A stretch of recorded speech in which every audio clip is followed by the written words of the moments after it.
Hey up, it's Steve from the old Yorkshire Geek, and I'm back after a week-ish off with a UFO news live stream update, whatever you want to call it.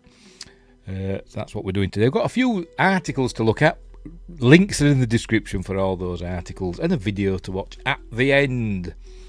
We've got some good news and some sad news. But before we get going, don't forget to like and subscribe, share the videos, drop a comment, hit the notification bell if you're subscribed already. Hang on. Shush. Sorry if you heard me then. Where were we? What did I say? Did I start? I've forgotten already. I'll start again. Don't forget to like and subscribe, share the videos, drop a comment, and all that stuff. Share the videos and all that palaver. Hit the notification bell if you're subscribed already. I think I did say that, didn't I? Explore the description for links for stuff like merch and me books, which I have here. There they are. Silent Predator, short horror novella about genetically engineered big cats eating people in the North Yorkshire village. And Mercury Rapids, it's about UFOs and stuff. Light-hearted sci-fi action adventure with loads of stuff going on in it. It's Amazon Kindle and paperback. Give them a whirl, please. What else? All right. Also, there's links for me other channels and my other websites and my social medias and my Patreon. I've opened up the Patreon page again, so there's stuff going on there right now on Patreon and all that cool stuff. Become a member and get early access videos and exclusive videos and stuff like that. We're live on YouTube. Let me double check. Yes, we're live on YouTube. We're actually live on two YouTubes. We're live on excuse me, a horse. We're live on that old Yorkshire Geek, and we're also live on my Mercury Rapids channel. Links for that in the description as well. So we're dual streaming on YouTube, and we're also on Rumble as well. I hope. Are we? I hope we are. I'll refresh it. Tell you what, Rumble's rubbish sometimes, isn't it? Are we live on Rumble? Yes, we're live on Rumble as well, but we're not live on Twitch because I don't do Twitch. And Justin's here, yes, and hello, brother, and everybody, whoever's here. All the billions watching round the world, I'm sure they're all tuning in to get the latest news from the UFO universe, or is it UAP, whatever, flying saucers, and all that stuff. Is that it? Right, so we'll get on with it, shall we? Let's get into these news articles, and we've got some sad news to start with. Some sad news, there it is. This is from Wide Open Country. Nick Pope, there he is. Rest in peace, UFO expert Nick Pope dies at 60, reports Jason Keel. He had, I think it was esophageal cancer, and it was only a couple of months ago, maybe 3 months ago, I can't remember, that, you know, he was, what's the word? I can't remember the word now. when he was told he had it, tell you, blanking. I'm hopeless. But anyway, let's read the article. Nick Pope has died at the age of 60. Is that big enough? Can you read it? It's massive on my screen, but it looks tiny over there. Am I picking the right thing? There we go. That's a bit better, isn't it? Nick Pope has died at the age of 60. Not much older than me, unfortunately. The UFO expert revealed his stage 4 esophageal cancer diagnosis, that's the word I was looking for, several weeks ago. It had spread down to his liver. Oh dear. Tell you, F cancer. I bloody hate that. Oh. Tell you, if aliens come, that's what we want from him, innit? A cure for cancer and the common cold, but cancer first. In a message to fans on February 12th, he shared that he can't beat it. His wife Elizabeth Weiss, confirmed his death in a Facebook post dated April 6th. My heart is breaking. Nick passed away this afternoon at our home, she wrote. The last few weeks of his life, even as he suffered, he managed to do a few interviews from his home. I was so lucky to have met and to have married Nick. He was a wonderful husband. I loved him dearly, and there they are together. Justin says, I've been thinking about you and praying for you. I'm fine. Just know you are appreciated in all you do for us. Thank you, Justin. That's very kind of you. It may not seem like it, but you make a difference. I don't make any difference whatsoever to anything. I am insignificant in the grand scheme of things. Anyway, where were we? Who is Nick Pope? Pope was a former official at the UK Ministry of Defence. In his 21 years with the agency, he worked on items related to defence policy, counter-terrorism, and most famously, UFOs. He was the chief officer. I don't know what his actual rank was. He was head of Secretariat. I forgot what they call it now. So like 2. I've forgotten. It's that long since I've been into UFO stuff. I can't. Air Secretariat 2A, something like that. I can't remember. Something along those lines. Which was the UFO desk for the Ministry of Defence. It's the latter that led him to become a frequent contributor on the History Channel show Ancient Aliens. It'd been around a long time before that, by the way. As I said, when he passed away, I don't think I've actually met him. Like I said, he attended a conference that I helped with, probably 2007.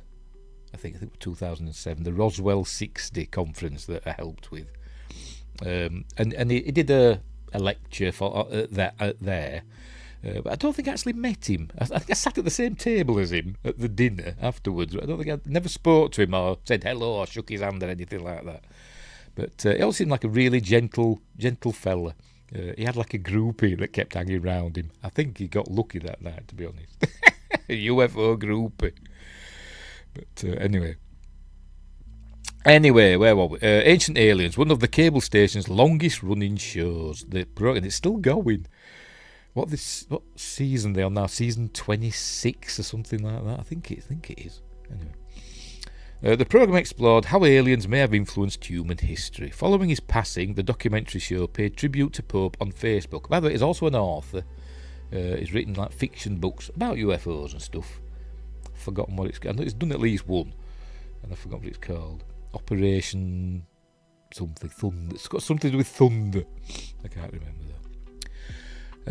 Justin says, Nick was a good guy. Always enjoyed him talking about what he could share. I think he knew more but couldn't say. I do as well. But he's bound by the Official Secrets Act.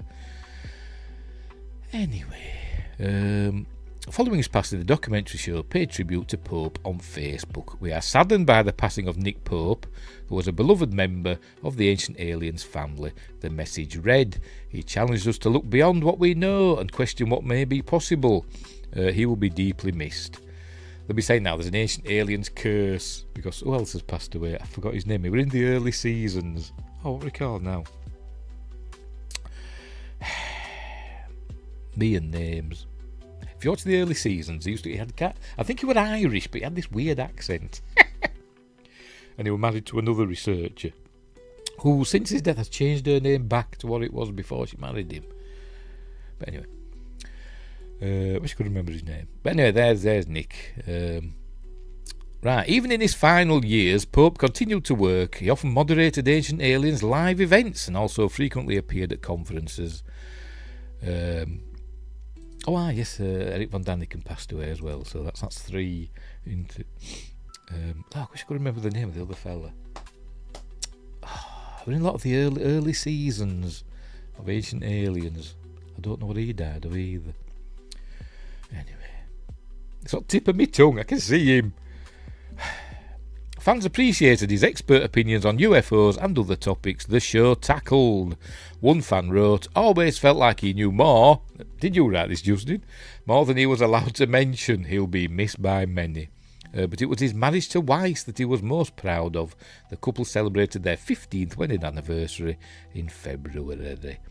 In his final message to fans, he wrote, it's all been amazing and I'm grateful for the things I've done, not mournful for the things that I won't now get to do. There's his message. Oh, this is his message where he said with his diagnosis. There we go. That's it. That's the end. So very sad. He was a nice fellow, Nick Pope, and he will be missed. He'll be missed, won't he? It's always the nice fellas that it happens to, isn't it? I'll have to stop being nice and start being horrible. But anyway, so there we go. By the way, this is the only article that I could find that kind of went in depth to it. So, wide open country I've never heard of.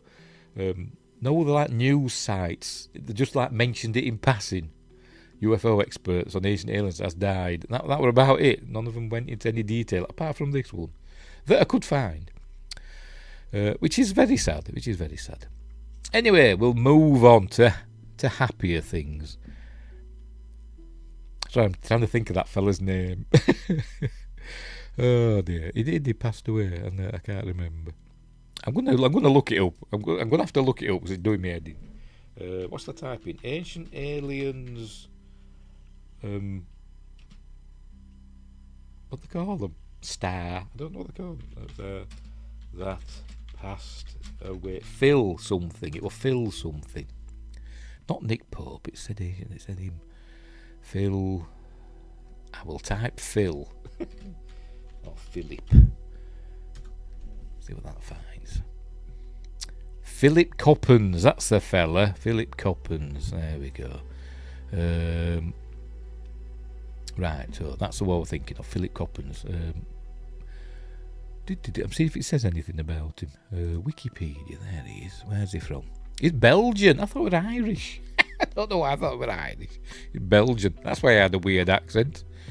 Yes, and he married Kathleen McGowan, who became Kathleen McGowan Coppens.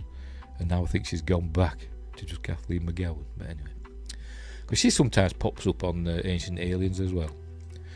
Anyway, let's move on to slightly happier things. We're on Forbes now, so we're getting all posh on Forbes. New S4 film explores Lazar story, as in Bob Lazar, of alien spacecraft at Area 51.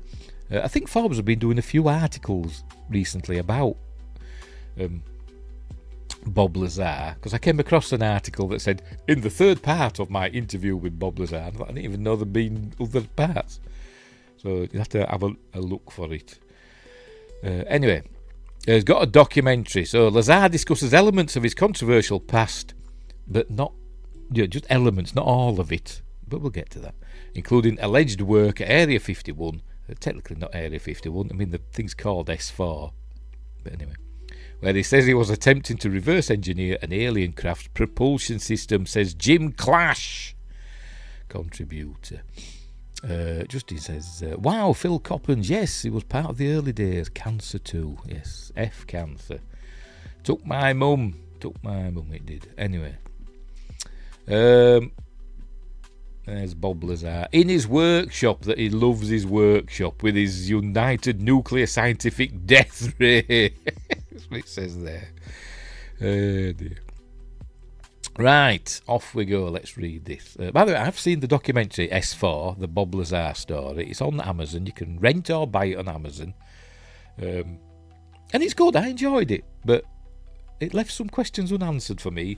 For all of its skill that's gone into it with the recreations and all that, there were some things that I wanted answers for.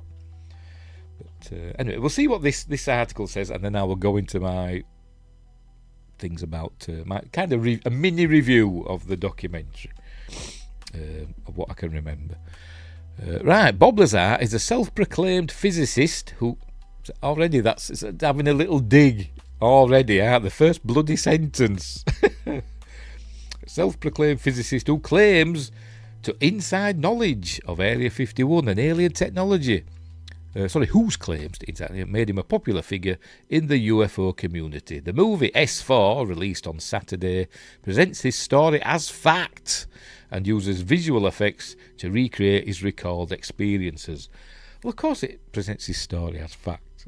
Well, sort of. I mean, all documentaries do. Whatever their subject matter is, they'll tell you what it's about, and that's what S4's doing.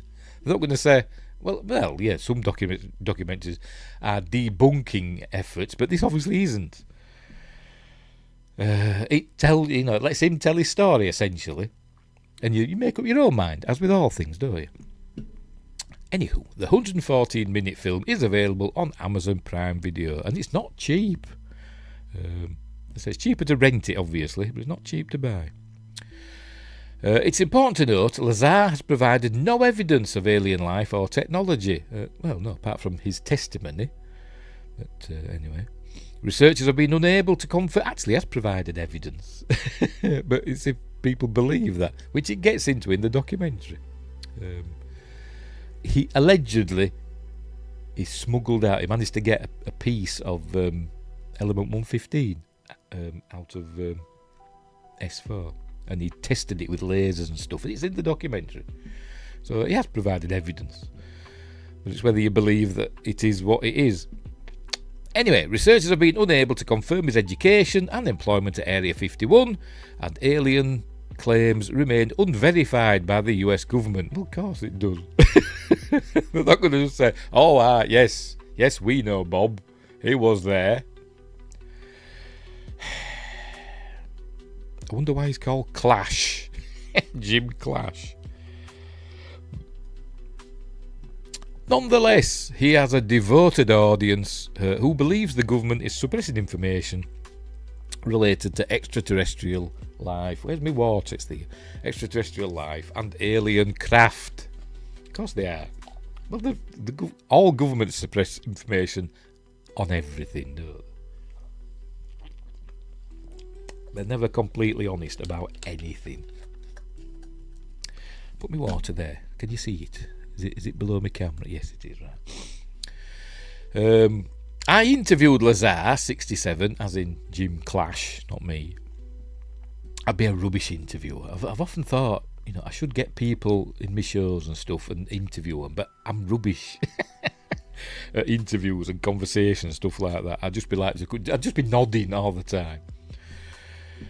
Anyway, and I wouldn't know what questions to ask, even if it's something, I know a lot about, which isn't a lot, but, I'd get all tongue-tied. I get tongue-tied when it's just me sitting here, but anyway.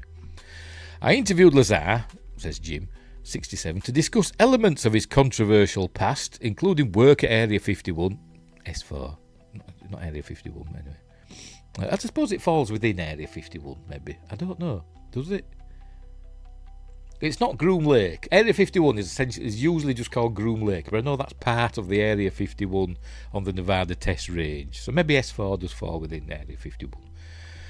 Anyway, where he says he was attempting to reverse engineer an alien craft's propulsion system. The following Q&A, edited for length and clarity, presents Lazar's perspective. By the way, it's a cool name, isn't it? Lazar. It's almost like laser. But anyway.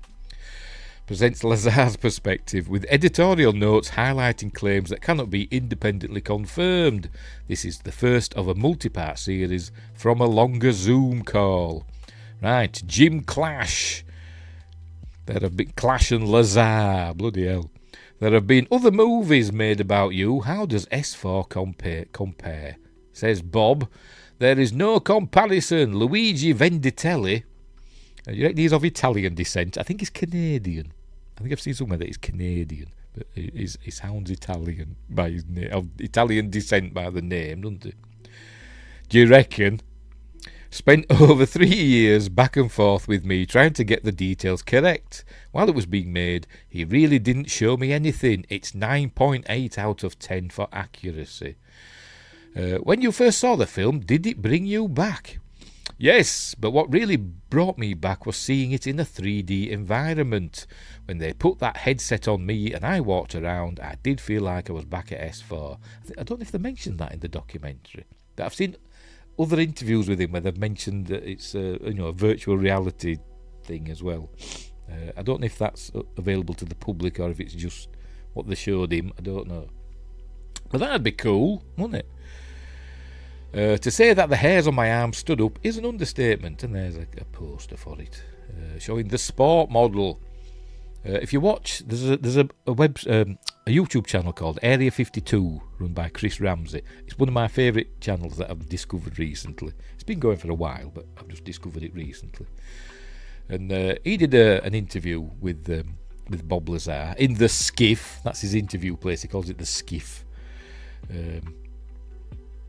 And near the end, they were on about Billy Meyer. I don't know if you know Billy Meyer. He's a Swiss essentially a Swiss farmer, sort of, with one arm. Were famous in the 70s and I think early 80s, where he produced lots of really high quality photographs of UFOs, beam ships, he called them, from the Pleiades. And the one in particular that Bob Lazar says looks exactly like the sport model. So some may argue that Bob Lazar saw these photos before he made his claims and just says the sport model is like a Billy Meyer thing. Or the alien, but they're not though. The aliens that apparently the grey aliens that are operating these ships, but Billy Meyer didn't say they were grey aliens. They were like Nordics, weren't there, or something? Got to Billy Meyer. But anyway, whatever. I once got into a heated argument over pen and paper with a Billy Meyer adept, I suppose you could say. I've forgotten his name. Over an article I wrote for UFO Data magazine, because I wasn't a fan of Billy Meyer back then. Still not. I think he's faked a lot of stuff. But anyway, Bob Lazar said that I think the early photos, that the early scout ship, beam ship, whatever you will call them, from Billy Meyer looked exactly like the sport model, and he thinks that that is a real photograph, and that some of the photos that Billy Meyer took, probably the earlier ones, are genuine, and that some of the later ones that look really, well, essentially rubbish and look like models and stuff like that, that he was just trying to please people, just to keep stuff going and keep himself in the public eye and all that. But anyway, so that was interesting, seeing Bob Lazar sticking up for Billy Meyer, because Billy Meyer's kind of up there with George Adamski and all that. Well, a lot of people don't believe George Adamski's stories either, because that people come from Venus and stuff like that. But anyway. Right, Clash, am I correct in saying that before you worked at S4 you were sceptical of UFOs?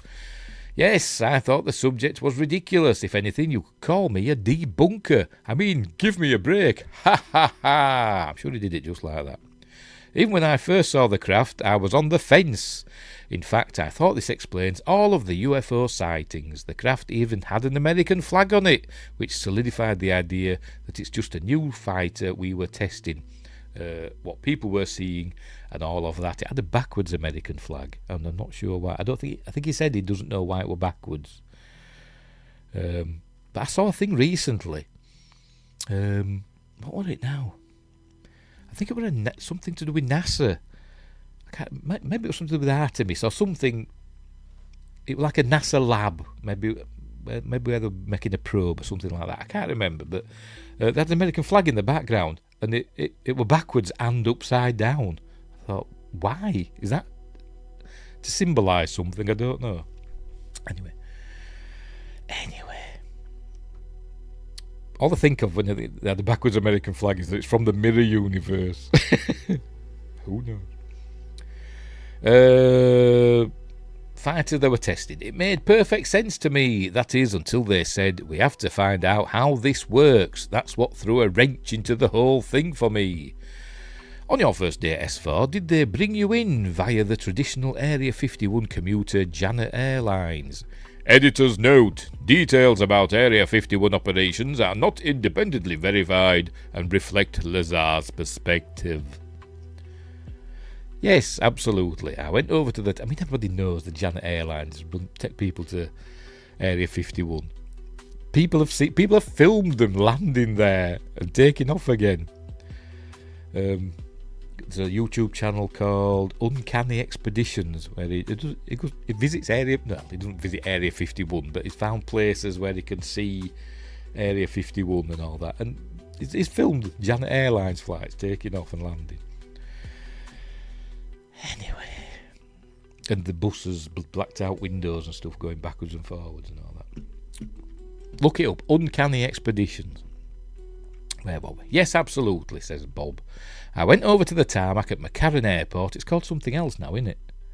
Is it Walter Reed Airport? I think it's something Reed, or Harry Reid Airport, something like that. They've changed the name for some reason. Met my supervisor Dennis and got onto the plane. He was almost always there. We took off with no fanfare, no guards or anything, but landing was a different story. There were always guards around the base. The first day was mostly paperwork, but the next time I visited, I actually took a bus ride to the S4 building. It looked like a school bus, but was painted a dark navy blue. Oh, excuse me. There were never any other employees on it except Dennis and I. I wonder if they gave them the special goggles that they used in Mercury Rapids when they went and visited Area 51. I had the thing in that way. They went to Area 51 because obviously they had a flying saucer there, and or whatever they had. Yeah, it were a flying saucer. And before they got off the bus, they made them put these goggles on, which made everything apart from what you were looking at directly in front to a certain length, made everything that out of focus, so you couldn't see anything apart from like 20 feet in front of you. I wonder if, that's not out of the realms of possibility, is it? To keep things secret. But anyway, I don't know if I just made that up or if I'd read it somewhere. I probably just made it up. There were never any other employees on it except Dennis and I. So I wonder if does that mean just the bus? I can't imagine he were on the plane by himself. Surely they had other people there. I don't know.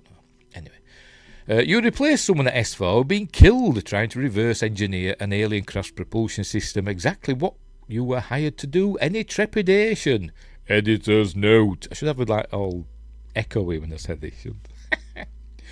Claims regarding fatalities at S4 cannot be independently verified and are reported here as Lazar's account. Well, of course they can't be independently verified because the US government has never verified that S4 even exists. For crying out loud. Anyway. A number of things were surprising to me at S4. Once you acknowledge that you're dealing with a machine made by another civilization, you expect something like the lunar receiving lab to be housing it. Everything sterile, everything handled extremely carefully, everything well thought out. And it absolutely was not. There was something that had sand on it. None of it made any sense. I'm just checking, make sure the other channel's okay. Make sure there's nobody in the live chat. No, we're fine, right. We're fine. Are we still going? Yes, we are. Right, okie dokie, right. Top secret, hush, hush, says Justin. Yes, cosmic top secret, which I mentioned the other day on something. What did I mention cosmic top secret on? Oh, might have been the Popcast guys. They were talking about this documentary. They were on about levels of secrecy above top secret that even the president doesn't have. And I think there's a cosmic one in there. There's ones as well, others as well. Anyway, I forgot what I want now. Yes. Technically, he did kill himself. He had physically used a plasma laser to attempt to remove components from the craft. Why would you do that unless the thing had been there so long that cutting parts out seemed okay? The reactor, the power source, was what they were most concerned about. Actually, we find out in the documentary that they did actually cut some of the interior of the ship out with one of the reactors on. But anyway, and that's one of the questions I want to know. Grix asks, you a believer of Lazar? I don't know whether I'd say I'm a believer. Yeah, I kind of am. I'm a fan of Bob Lazar, and I think he's telling the truth, but not about everything. There are questions. Anyway, you have some X-Files music going. Nice. Yes, I've got some music playing in the background. For effect. I forgot what I want now. The reactor, the power source, was what they were most concerned about. Apparently the team had hit a roadblock and decided they were going to cut it at an adjacent test site while the thing was in operation. Really, what an incredibly stupid move. A bunch of guys had come to the decision though, so maybe I'm missing something. And there's a still from the documentary. That's Luigi Venditelli with Bob in his lab. When they did cut into it, it didn't work out well. Everybody there was killed. I suspect it was more than one person, but they only confirmed to me that it was the guy I was replacing. So yes, that's why I was hired. They wanted someone fresh to look at things out of the box and move the project forward. Stanton Friedman never believed Bob Lazar's story, did he? Because Bob Lazar said, there were only a few people working on it. It was him and Barry working on one part, the propulsion aspect of it. But he has said that there were other people working on other things. They saw other people working in the craft. And Stanton Friedman never believed that, did he? The late Stanton Friedman.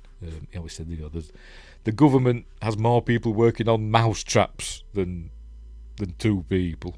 Anyway. Where were we? But before I said I was on board, the first words out of my mouth were, "No more cutting reactors open." My lab partner Barry said, "No, we're not doing that. We're taking measurements, gathering data and discussing every move in advance. No more radical experiments." Justin says, "I think Bob is being honest, but I think some things he may pump it up a bit." Maybe so. But then again, his stories aren't really... They're fantastical, I suppose you could say, but not very fun. I find the stories believable. He doesn't go overboard, and he doesn't. He's essentially told the same story for nearly 30 years now, hasn't it? Nearly 40 years. In 1989, he came forward. Oh, pardon me. So it's nearly 40 years, isn't it? Anyway. Editor's note: Lazar's descriptions of work on alien technology are unverified.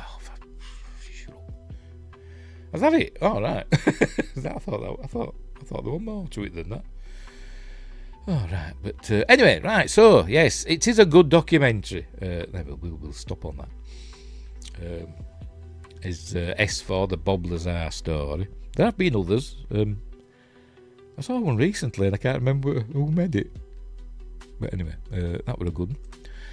Justin says, "Not saying it's not true, but might be a bit misleading." Maybe so. But like I said, they went into the meat of his story, but they didn't mention a lot of the stuff. They did mention that he liked doing rocket cars. A bit of a maverick, a maverick scientist, and that he liked making rocket cars and doing explosions. He liked shooting guns and stuff, didn't he? And but they didn't mention his escapade with a brothel. I've seen some people say he ran a brothel, but I don't think he did. I think like a local brothel, because I think brothels are legal, aren't they, in Nevada? I'm sure they are. I'm sure I've seen somewhere that brothels are legal. Yeah. But he did like a computer program or an accounting program or something like that for a brothel. And got done for it, didn't he? He got done for it. And they didn't mention that. I wonder why. But one of the main things that he's never said, and I've never seen him say it anyway, is talked about element 115, which is, it has been created. We have created element 115 in the lab, but it's unstable when we've created it. It just lasts like a fraction of a second. It's got a really short half-life. Moscovium or something like that it's called, isn't it? They've called it. But he says the aliens use a stable version, I suppose you could say a stable isotope of element 115, which is like, is it metallic or is it looks like ceramic or like terracotta pottery. It's that sort of look to it. But I don't know where it falls. Is it a metal or is it something else? I don't know. But they use that for a power source, and it talks about that. But I was watching it, I was thinking, well, what is everything else made of? We found that they can cut into the ship, the inside of the ship. It showed they did a recreation of showing where they'd cut out one of the reactors to take into the lab. And but what was the ship made of? It says it was metallic because it was silver. But what sort of metal? Aluminium, whatever. Steel, titanium. Or some other alloy. I don't know. It never said. And what was the reactor? Is that this reactor thing had a dome, and you took the dome off, and there's like a tube in it, and you put the element 115 in there and put the lid on, and then essentially it kind of just switched on automatically when you put the dome back. And there's like a thing inside the base of the reactor that's essentially a mini particle accelerator, which he'd know about because he's built his own particle accelerator. Grick says he was part of the ring. Are we on about that brothel again? No, I don't know, but anyway. But yeah, he never said what that were made of. What sort of metal was that made of? I mean, does it matter? I don't. It does to me, because you'd think he'd want to know what everything were made of. But he kind of didn't bother with that. Maybe he didn't know, and maybe nobody thought to ask him.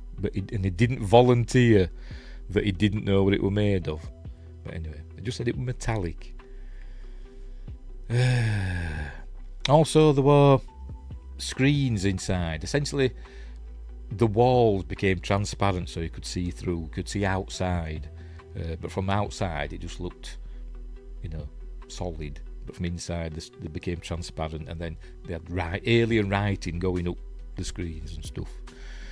And he never, I know he was working on the propulsion, but he never said, I wonder how that works. What were going on there? Were it LEDs? He never asked that. Which I would have done, but maybe because that wasn't what he was working on the propulsion system. I suppose other people were working on that part of the operation of the ship, because he said he did see other people working in other parts of the ship that he couldn't go to, like the upper level and stuff like that. Anyway, so there we go. So I do recommend S4. It is a really good documentary, and worth a look. But it's a bit pricey. Maybe it'll come down in price in a few weeks on Amazon. But it's at the minute it's like £15. I think it's like $20 in America. It's like £15 here to buy it. Obviously cheaper to rent it, but it's still worth a look. I imagine it is available elsewhere, if you know what I mean. Yar. Oh, sorry, I'm sniffling. Right, so there we go. So yes, give that a whirl. And yes, I kind of am a believer in Bob Lazar's story, for the most part. But I think, there are some parts of his story that are weird, that is like the fact that the claims that George Knapp has looked into his past, and they have found things. They found he says he worked at Los Alamos, I can't say it, Los Alamos National Lab, Alamot, whatever. And they claim he's never worked there, but then George Knapp found an internal directory with Bob Lazar's name in it. And he had some sort of government, I don't know, for a paycheck or some government thing, a tax thing, I don't know, whatever, made out to him from the Office of Naval Intelligence. But anyway. Just says, compartmentalise. I could see a few working on this and some on that. Yes. Like I said, they'll just be working on what they're told to do. Yes. But yes, he's never really gone into his past, apart from it seems to have been erased for some reason. But anyway. Or it never existed, I don't know. But he's just kind of just says, whatever. Believe me or don't believe me. Which is fair enough. Anyway, right, let's move on to other news items. Less heady stuff coming up. As in Sammy Hagar of the Mirror US rock icon 78 claims aliens are coming to Earth as he backs Donald Trump. Not going to get political. We're talking about the UFO stuff. Exclusive former Van Halen frontman Sammy Hagar, was it Hagar? I don't know. Has claimed that he is all for Donald Trump releasing classified UFO files, as he believes aliens are on their way to Earth. And there he is, old Red. What do they call him now? His nickname, I've forgotten. But anyway, I like Sammy Hagar. I like Van Halen when he was a singer. Can't Drive 55. That's the only song pre-Van Halen that anybody knows that he's done.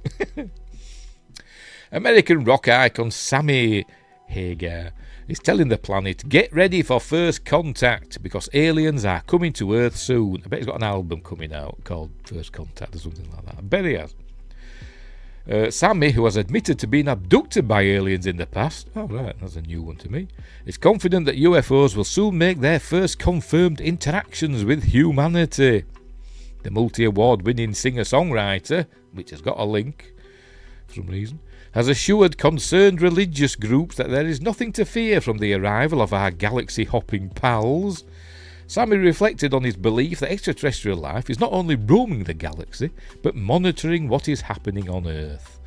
And rather than the intergalactic visitors being a menace to humanity, Sammy feels that they will bring harmony and unity to mankind. Space brothers and all that shite. They don't care about us. They don't give a monkeys. Sorry, I'm just checking stuff again. Right,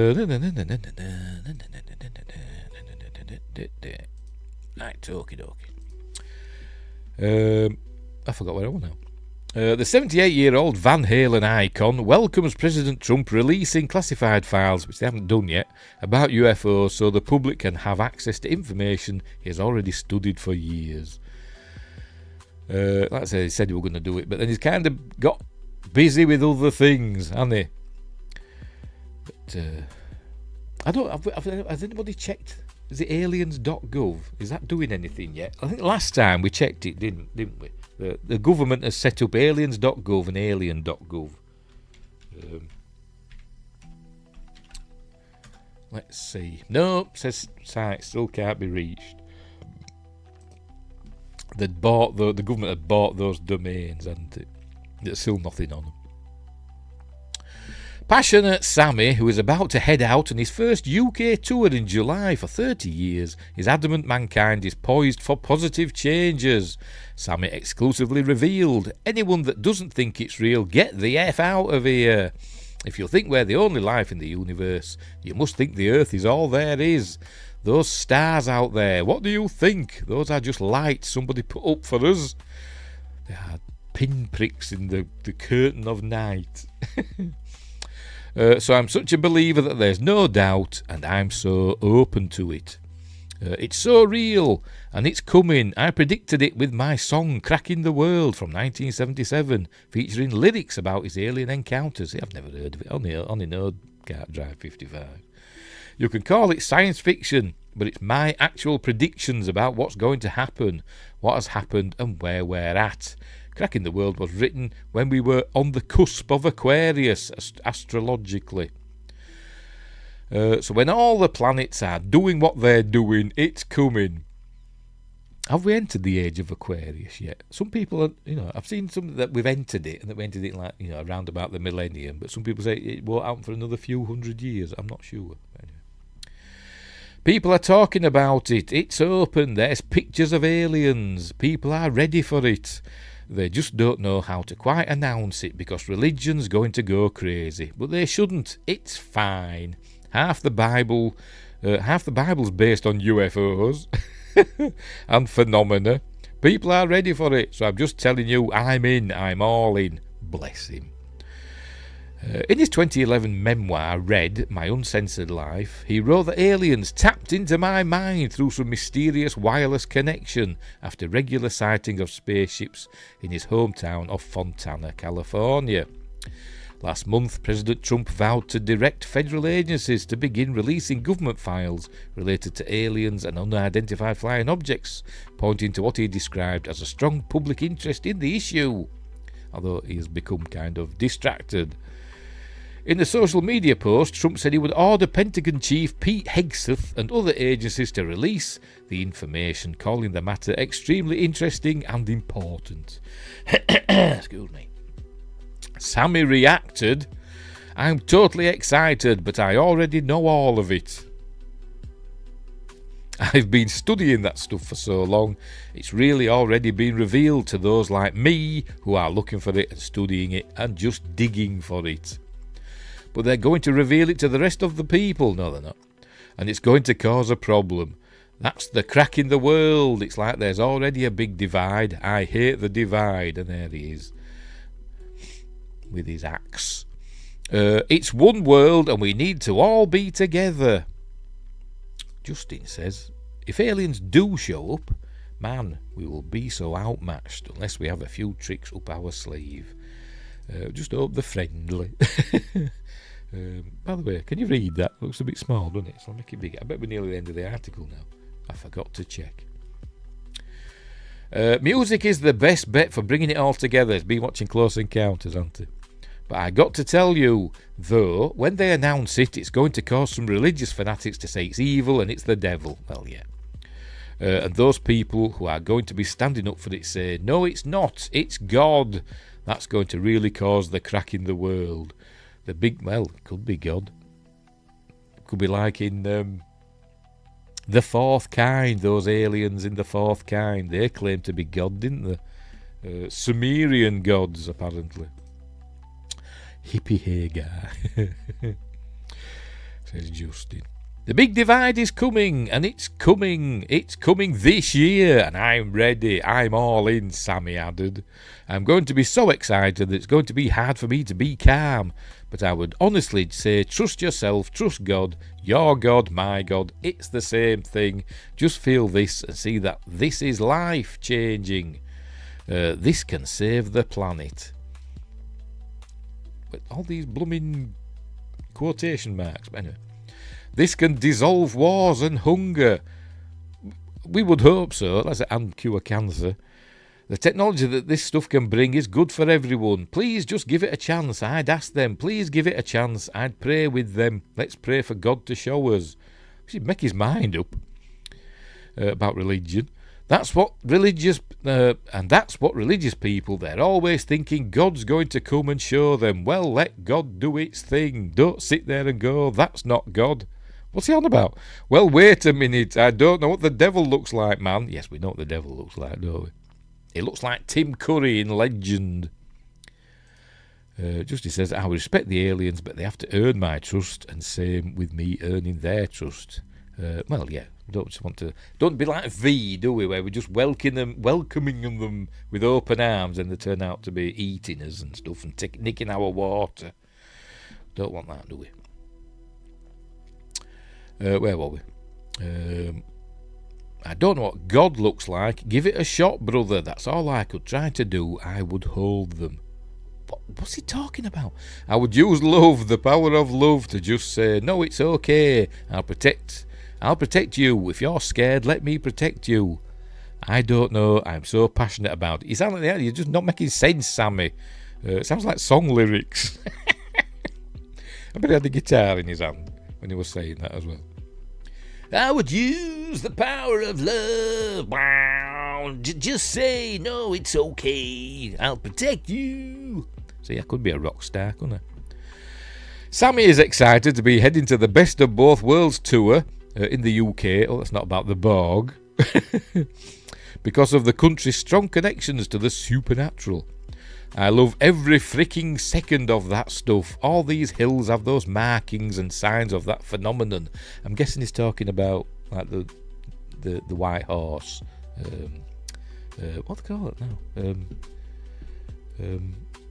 Uffington, the Uffington white horse. There's other white horses as well, but the Uffington one is like prehistoric, isn't it? Jason says, Sammy sounds a little on Cosmic Leaf. Yes, he's getting a bit excited, isn't he? Peter Gabriel always had those songs like Salisbury Hill about all that stuff. I'm totally down with that everywhere I go. All I hope for is another encounter of some kind, either to see one or to be contacted, even in my sleep, where I don't remember. Oh, God. And Gavin Blackburn's here saying, sounds like he's been drinking in the White Horse. Yes. Yes.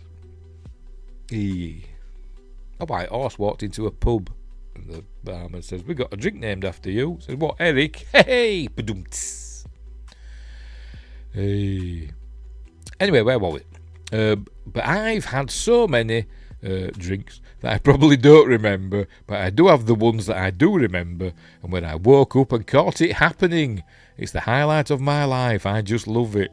It's what I base my whole life around, outside of music and business.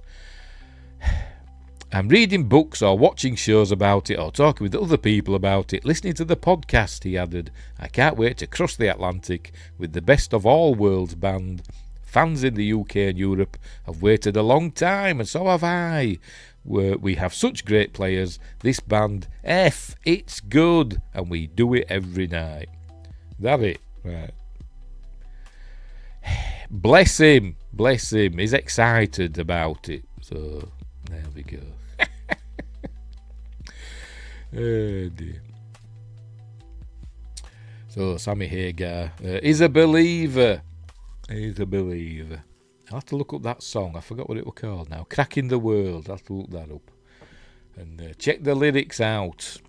But anyway, speaking of songwriting people, musical people, seeing UFOs or believing in UFOs, Casey Musgrave, country singer who I've never heard of before today. There it is. From USA Today. Peter Burdett and Anthony Robledo. Casey Musgraves reports seeing UFOs she can't explain on flight. I have never heard of Casey Musgraves. Country music star Casey Musgraves said in a social media post that she spotted UFOs while on a flight from Austin to Nashville, claiming she saw 3 orbs flying at roughly 50,000 feet up in the sky. Posted Thursday night, April 9th, Musgraves, 37, started her anecdote by noting that she was with her manager Bobby and described the sighting as an orb UFO experience. She also said this was not the first time she's seen things she can't explain. Gavin says if she could explain them, there wouldn't be UFOs. Exactly, there'd be IFOs, wouldn't there? Musgrave said the orbs just didn't look normal and caught her attention while she was preparing to take a nap, causing her to pull out her phone and document the experience. Oh, so she released the footage. After leaving Texas, Musgrave said she first noticed the 3 objects while flying over Little Rock, Arkansas. Why is it pronounced Arkansas? I have no idea. And the orbs, why is it not Kansas? You know, Kansas, isn't it? That's got Kansas in. Anyway. And the orbs followed her plane all the way back to Nashville. For the 45 minutes she watched them, they flew in triangular formations and weren't moving like any craft that we can control, she said. Government reports into UFOs have often found most sightings have a natural explanation. These websites are sticking in the little disclaimers, aren't they? Bill Williston says, so are we talking alien BS or drones with hologram tech? Just asking. Who knows? Justin says, I want to believe her, but sometimes I think people get pushed to say they saw this psyop. I'm sure she saw something. People often see things out of plane windows, don't they? The alleged encounter comes just weeks after former President Barack Obama, yes, we've done all blah, blah, blah, blah, blah, where he's on about aliens and all that, and then Donald Trump says he's going to release things, yeah, we don't know, blah, blah, blah.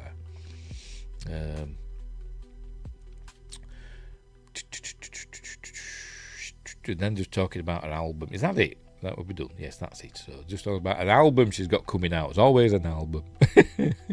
As Hecklefish might say, there's always a book.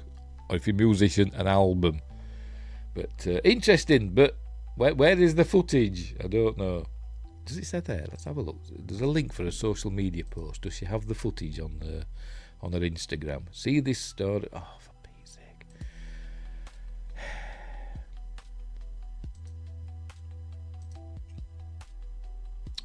Bear with me. Oh, is it doing it now? Yeah, save it. Right. Bear with me. There, so I can get rid of that again and then click on that.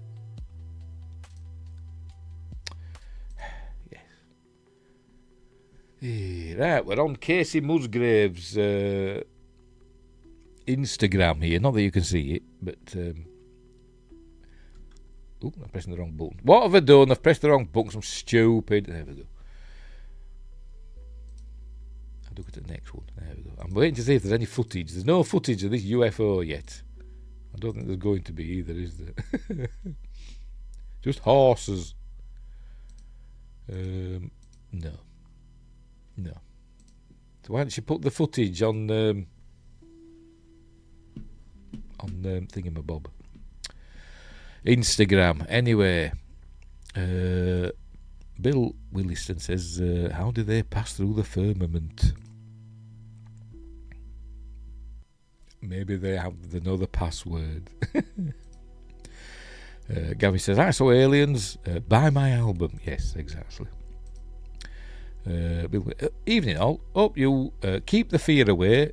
Clarence Creek, Ontario here. Love thy neighbour. Tough times coming, chin up. Yes, I think tough times are coming, aren't they? For whatever reason, we shall see. But maybe everything will be fine. I like to be optimistic. The world has been, in worse places, hasn't it?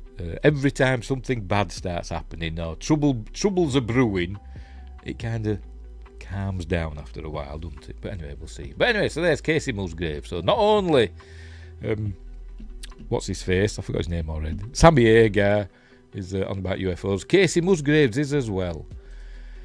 So next article. Staying in entertainment. I should share it, shouldn't I? There we go. With the Hollywood Reporter, James. Just refresh it, see if I can get. I don't allow ads. I don't want ads on my Hollywood Reporter thing. Anyway, David Duchovny on Ryan Coogler's The X-Files reboot and why he doubts UFO stories. Miserable bugger. But anyway, the actor on whether he'll appear in Ryan Coogler's revival of his Fox hit, maybe. The UFO/UAP phenomena. Everybody just says UFO. And season 2 of History's Secrets Declassified. Don't care. But there he is. Looking well. I must admit, he's looking well, isn't he? How old is he now? I'm sure it'll say 65. There we go.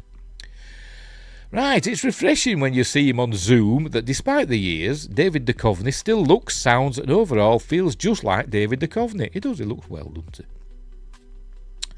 The man's still handsome, laid-back, intellectual, and gives a sly smile here and there. The somehow now 65-year-old actor is not much older than me, which is depressing. He's only 7 years older than me, for Christ's sake. Who became a sensation starring as one half of the paranormal investigating team on Fox's 1990s hit The X-Files, is here to promote the second season of his History Channel docuseries Secrets Declassified. There's always a series, or a book, or an album. Which details dark government programs, policies and weapons from across the decades. But naturally, we also asked his thoughts about Ryan Coogler's upcoming reboot of The X-Files for Hulu, or Disney, essentially Disney Plus, isn't it? All about the hubbub surrounding UFOs, UAPs, and what he's up to next. Right, off we go. So, what excites you about Season 2 of Secrets Declassified? I haven't seen Season 1. I've never heard of it. It goes back to truth being stranger than fiction. You listen to these stories and you're like, oh my God, I don't have the imagination to make this stuff up. This really happened. So it goes from the ridiculous to the sublime, and it all comes down to human imagination and frailty and people doing the wrong things for the right reasons. It's really what all drama is about. Don't care. We'll get to the UFOs bit of the X-Files. We'll carry on. What examples of things particularly surprised you when you approached the material this season? How close we have come to nuclear Armageddon. And how many times? It's like the Catherine Bigelow film A House of Dynamite from last year, where you have what appears to be a missile heading towards you. What is your reaction? Do you annihilate the enemy, or do you just try to continue life as we know it? There have been multiple examples of that throughout our history that we were not aware of. It makes you realise how reliant we've been on somebody having decent judgment at the very top. Well, yeah. I mean, you've got to have some trust. Yikes, says the interviewer. It makes you fear for our position right now. We'll be fine. We'll be fine. Until we're not. But, don't worry about it. Blissful ignorance, that's my motto. Right, did your years making the X-Files make you more sceptical or more open-minded when it comes to these sorts of topics? I mean, you think he'd be more open-minded, because he was the open-minded one, wasn't he, in the duo? It was Scully that was the sceptical one, but anyway. He wanted to believe, he had it on his poster, didn't he? Anyway, I didn't really bring it home with me. It was never my interest going into the X-Files. He's an actor, he's an adult pretender. They're acting. You know, they're not really them people. Pardon me. My dissertation was called Magic and Technology in Contemporary American Fiction and Poetry. Well, good for you. My interest, going back to when I was in my early 20s, was how magic, or knowledge, which is really technology, was a field that had positive and negative morality to it. But once we get to Oppenheimer and the nuclear capability of destroying the world, it's obsessed, isn't it? You can really see the necessity of addressing technology in a moral way. And of course now we have AI, which is going to take over the world and destroy us all. But don't worry about it. Where we're questioning how we encode what we think of as human morality in something that is going to be way more powerful than us. We've just gotten lucky. Alec Guinness's favourite word there, gotten. With nuclear weapons. That we haven't used them amorally since World War II. So we're told. The brute fact is that any weapon, I mean, you could argue, they've been used, but we haven't, you know. You could argue that every time they've done a test, it's amoral. They've just blown something up, haven't they? But in the middle of nowhere, the brute fact is that any weapon that's ever been created in human history has been used. Well, at least among the weapons that we know about, says the interviewer. I thought of your show yesterday after reports claimed the existence of the government's ghost murmur technology. Never heard of that. There's a link. That was apparently used to help track down Air Force officers, the downed Air Force officer in Iran. It's one of those things where it sounds like sci-fi, being able to track a heartbeat, and some are sceptical it's real. Oh, right. Being able to track a heartbeat. They did that in Star Trek, didn't they? In the Enterprise, the original series. Where they could cancel out the heartbeats of everybody aboard and just find one person. Oh, there we go. It's in the old Star Trek. I should read these articles beforehand, shouldn't I? It's in the old Star Trek. There's an episode where they have all the heartbeats of the people on the ship. Even in this show, Secrets Declassified, we have a Luddite pre-technological version of that, where there was a guy stranded behind enemy lines and they used his knowledge of a golf course to get him to where they needed him to go. I prefer that kind of just using nuts and bolts cleverness rather than the newest technology. We're living in this strange moment where the entire notion of UFOs or UAPs are getting such a new and serious look. Having been through the legacy of the X-Files, what's been your reaction over the past few years as that's ramped up with congressional hearings? Have they had any recently? I suppose that's it. They've been busy, haven't they? With Iran and all that. I'm not privy to any information, but my opinion is based on my consideration of human nature, which is, I don't believe that those conspiracies exist, but I've never really seen two people keep a secret, let alone thousands of people in a government throughout generations. The Manhattan Project, they kept that secret, didn't they? Justice says, Luddite was wrong word to use. I think it just means, we're using primitive stuff now.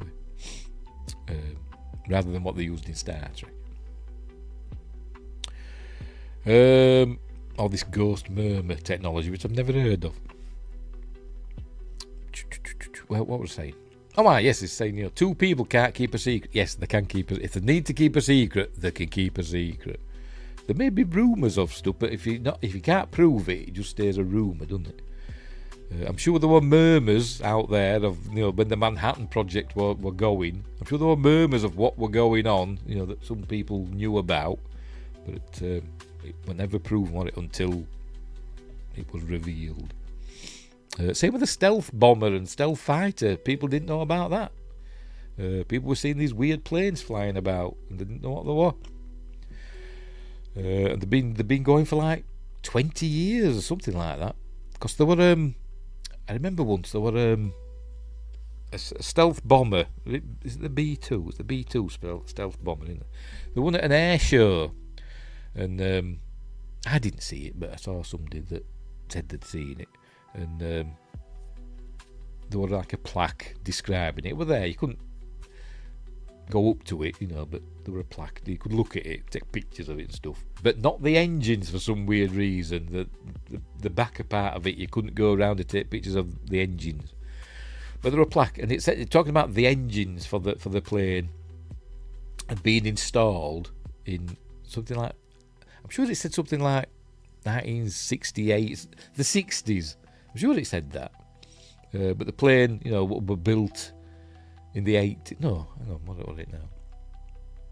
I think the plane, it might be the engines were installed in the 80s, but the plane had been operational only, officially only since like the 90s or something like that. Anyway, whatever, I'm waffling. I forgot where I was now. Oh, why these congressional hearings. I'm not privy, says David Duchovny, to any information, but my opinion is based on my consideration of human nature, which is, I don't believe that those conspiracies exist. Oh, I've read this bit, haven't I? Because I've never really seen two people keep a secret. That's what I was on about. My sense of human nature is if there was something as world-shaking as contact with another civilization, alien or whatever, there's no way it stays secret. They can keep a secret. I could be wrong, but that's my sense. You are wrong, David. Stick to acting.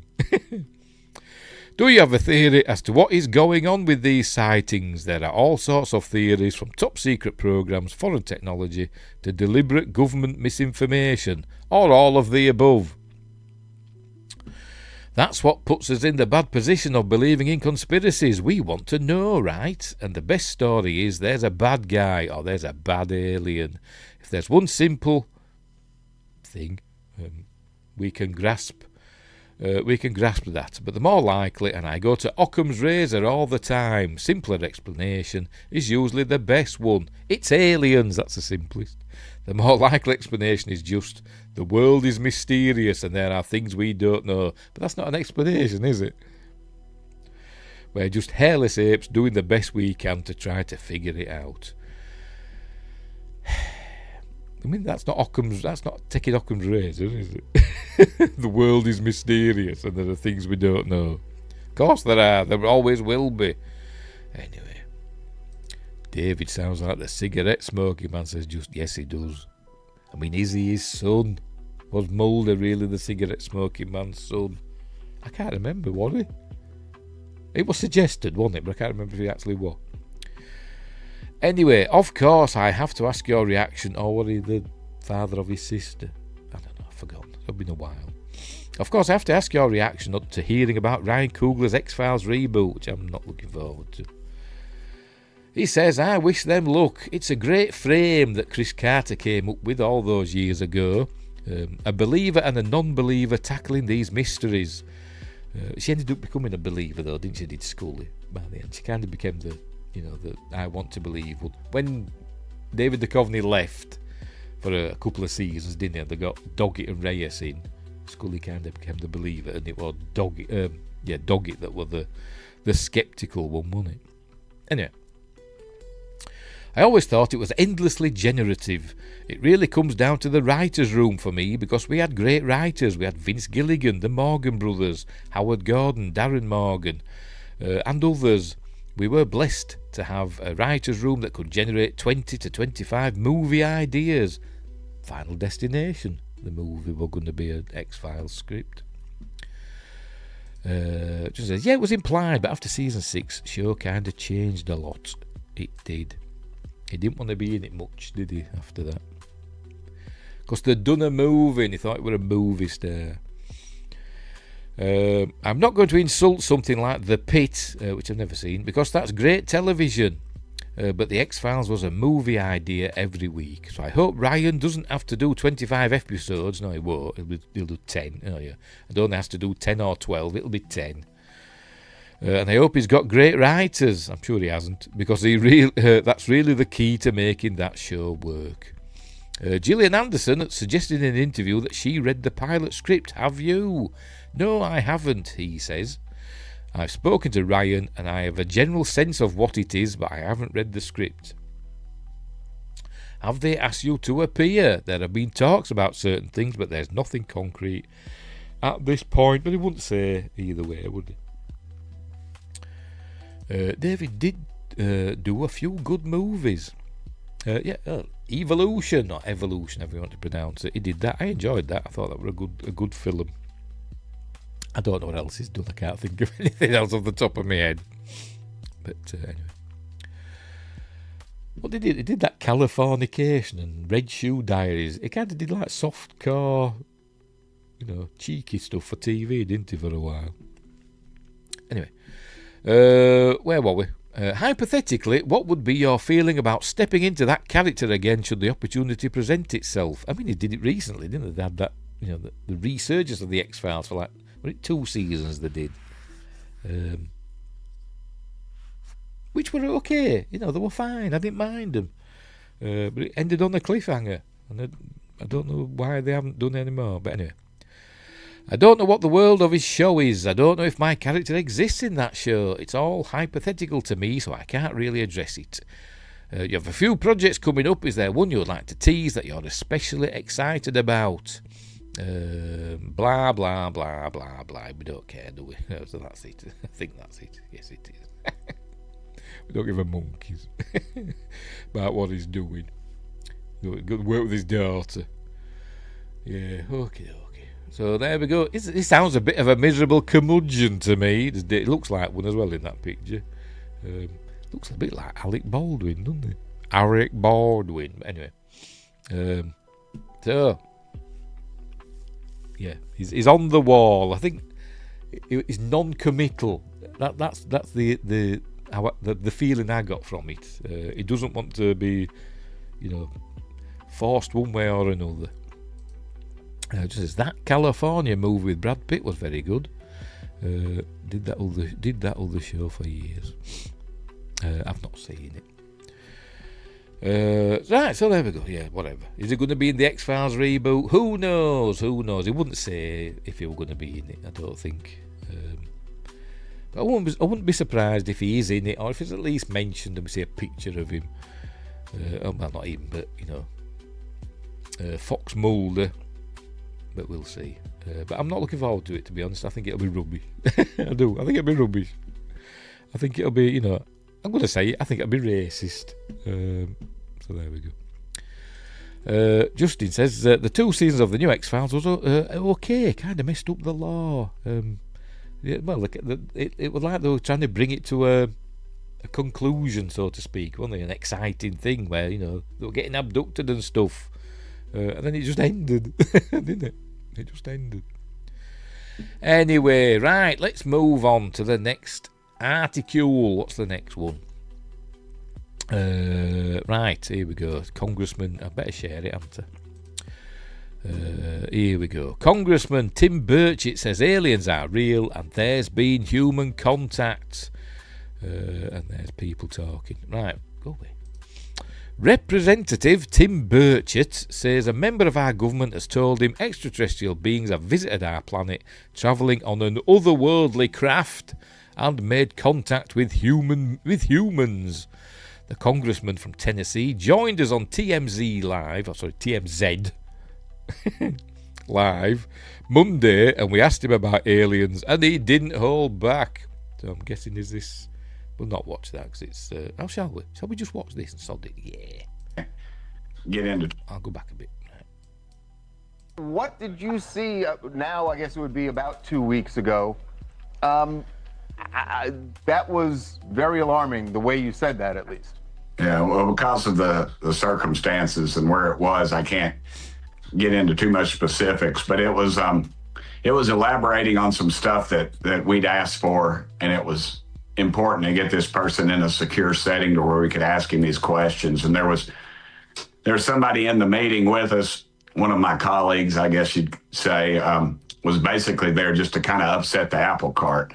and to throw, a monkey wrench into the deal. And every time a question was asked by this particular party, it was really the answers were out there, and they gave them, and they gave specifics, they gave addresses, they gave times and dates and people that were in the meeting. And this went all the way up to the executive branch of previous presidents, not this current president.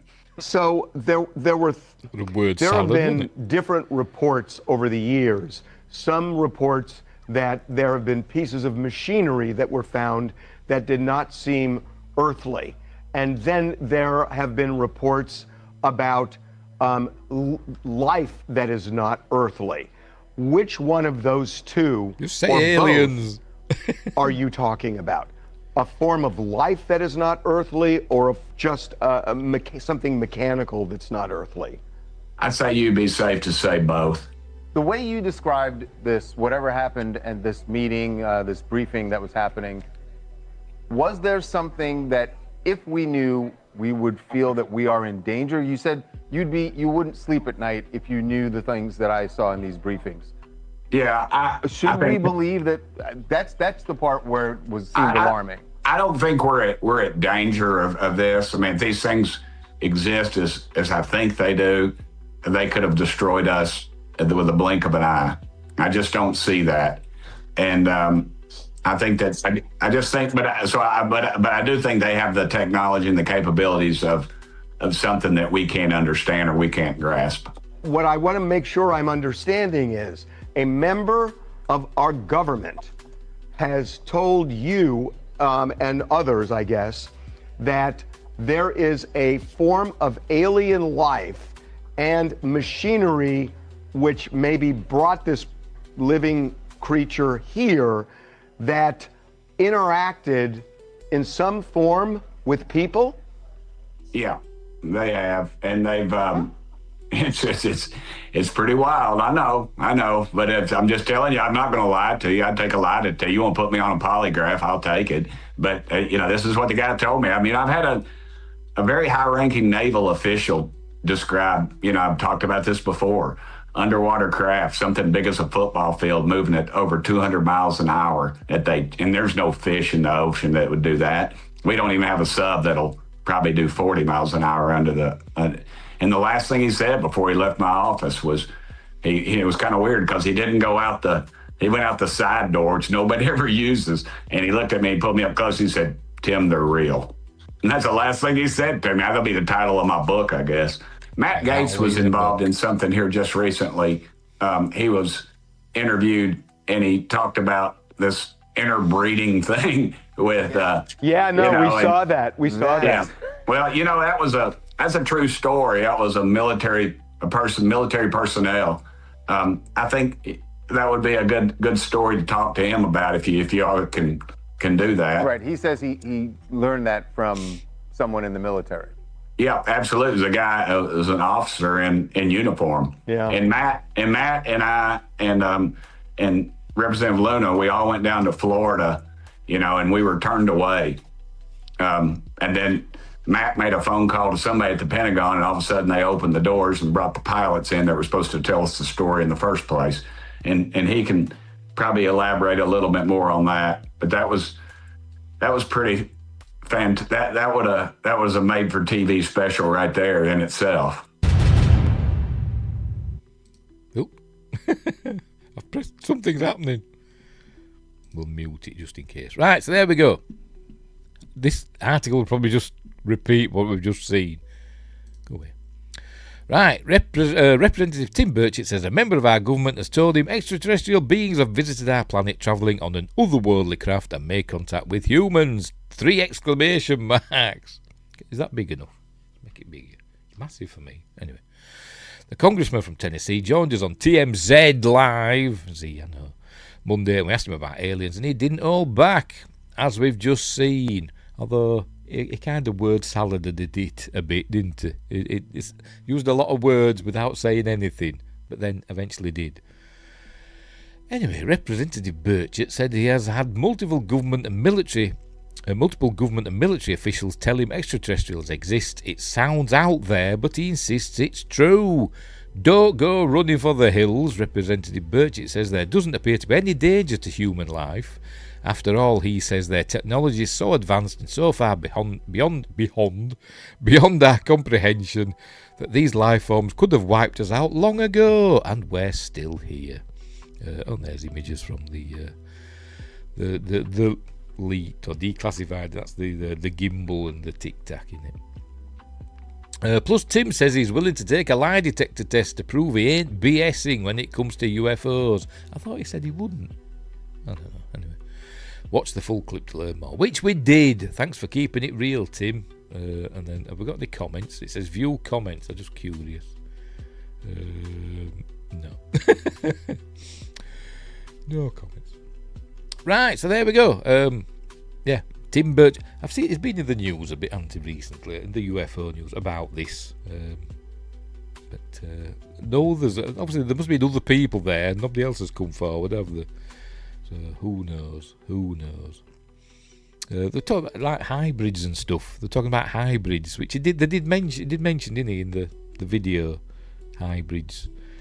But yeah. Which is an old story, that they abduct people and take eggs and stuff and sperm and all that and create alien human hybrids for whatever reason. You know, some people say it's because they need our DNA because they're dying out on their planet. Some people think that maybe they are us from the future and we're dying out in the future and they need our primitive DNA to keep the humanity going. And stuff like that. But there we go. So, good old Tim. Bless him. And we're sticking with people saying things. And we're back to showbiz again. Back to Tom DeLonge. There it is. This is from Stereo Gum. Never heard of it. Tom DeLonge showed Trent Reznor a photo of a dead alien at Foo Fighters drummer's wedding. Says Tom Brihan. Is that Tom DeLonge? Or is that Reznor? I have no idea. I don't know any of them. I'm not into this 90s shit. But anyway. I'm an 80s rocker. I am. I'm an 80s, Wasp and Iron Maiden and all that stuff. Judas Priest. Is that Tom? Thank you, Justin. Hey, right, where we go. That headline is a wild ride, right? A lot to unpack there. The important information is all up there. Rock stars are getting together and showing each other pictures of dead aliens. There's lots of pictures of dead aliens, but are they real? That's the question, isn't it? As you might already be aware, Blink-182 member Tom DeLonge is a big alien guy. During his time away from Blink, DeLonge became an important figure in the field of UFO research, which were weird. Let's say, is it To the Stars Academy? Something like that, isn't it? Is that still going? I have no idea. I'm sure maybe it'll tell us. In 2015, he claimed that he'd actually been in contact with aliens. He won a UFO Researcher of the Year award in 2017. As more and more evidence of alien visits emerged in recent years, he's been at least partially vindicated. Fellow rock stars who meet DeLonge at weddings might get to see some of his findings. The latest Tom DeLonge alien story comes from Ilan Rubin. Oh, pardon me. Currently employed as the drummer for the Foo Fighters. One of my best friends is a big fan of the Foo Fighters. I've never been into them. I was never a Nirvana fan either. That's it. It's all that 90s poo. But anyway. The Pooh Fighters, I'd call them. But there we go. Foo Fighters itself is a UFO term, isn't it? Because back in the end of World War II, they started seeing these weird lights in the sky over Europe with these fighter pilots, both Allied and Axis, and they called them Foo Fighters.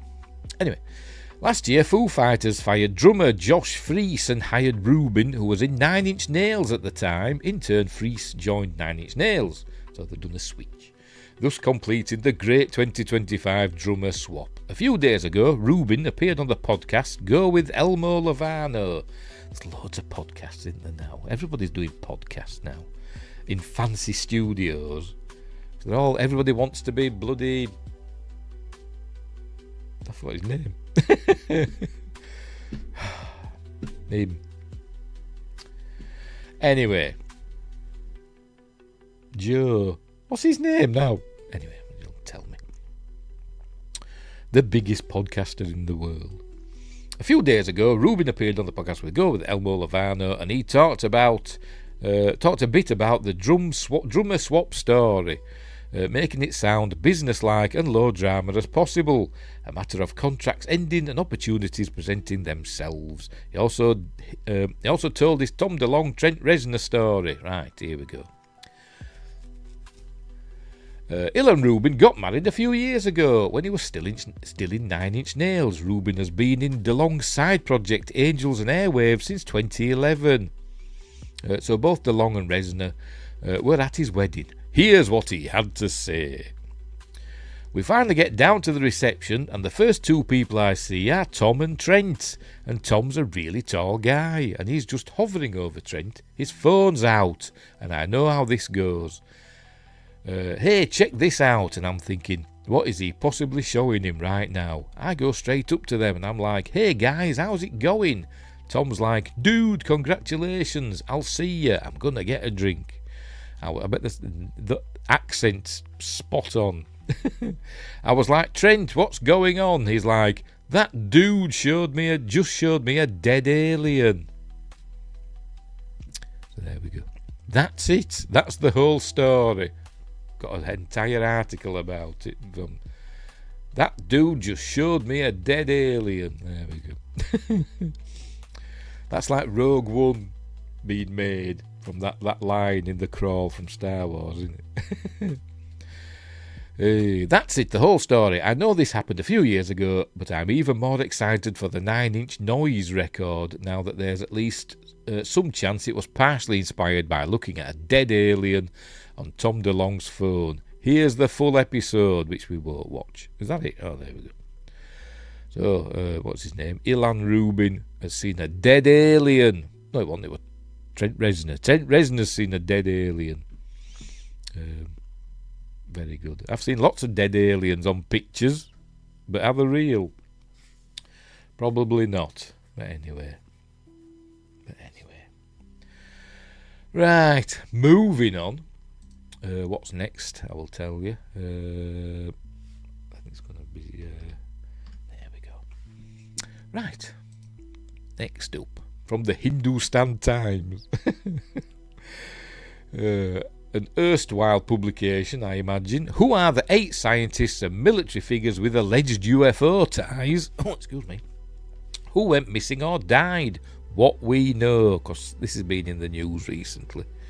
I think News Nation on YouTube have been doing a few reports about this recently. 8 deaths and disappearances. Joe Rogan, that's the fella. Just popped in there. Joe Rogan, that's a podcaster. Anyway, 8 deaths and disappearances. I'm not saying he's died, he gone missing. I'm just the podcaster's name popped into my head. I'd be rubbish at a quiz. I would, got like 10 seconds to answer a question. I'd have no chance. 8 deaths and disappearances involving scientists and military figures have raised questions with no confirmed link so far. A series of 8 deaths and disappearances involving scientists and military figures has raised concern across the United States. Some of the cases are very confusing, and several of the people involved have professional connections with each other. It's still not clear if the cases are linked, but the Bernalillo County Sheriff's Department in New Mexico told Newsweek that the agency is looking into this to see if there is any connection at all. Out of the 8 cases, 4 people disappeared without any clear explanation, while some of the deaths seem unrelated because of different circumstances. 2 of the missing individuals, retired Air Force General William Neil McCasland and NASA scientist Monica Reza, I've heard it pronounced Reza, I don't know how to pronounce it, had a close professional connection and went missing within 8 months of each other. The way Monica Reza went missing is weird, because that's it. I've said before, we've covered this before, but she were out hiking with a friend. He were a bit in front of her, a few yards in front of her. He turned round to see if she were okay. Said, "Are you okay?" "Fine." Carried on. A few seconds later, he turned round again, and she disappeared. and will never see it, and not be seen again for months and months. So that was weird. Right, so the New York Post also described Reza as a rocket scientist. Yes, she invented something, didn't she? I've forgotten what exactly. Something amazing. These cases drew more attention after McCaslin disappeared in February 2026. His case brought renewed focus on early incidents involving experts in aerospace, defence and scientific research. When stuff like this happens, I always think of Alternative 3. Look up Alternative 3. It was a fake documentary, a British fake documentary in 1977, I think. I've got it on DVD. About scientists going missing.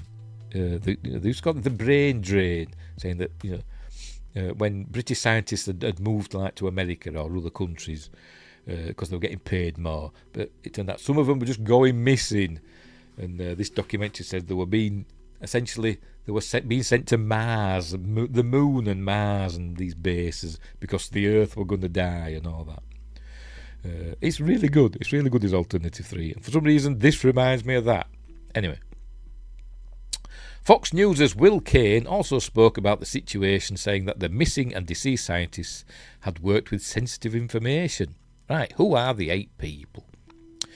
Frank Maywald, July 4th, Independence Day, 2024, a researcher at NASA's Jet Propulsion Laboratory.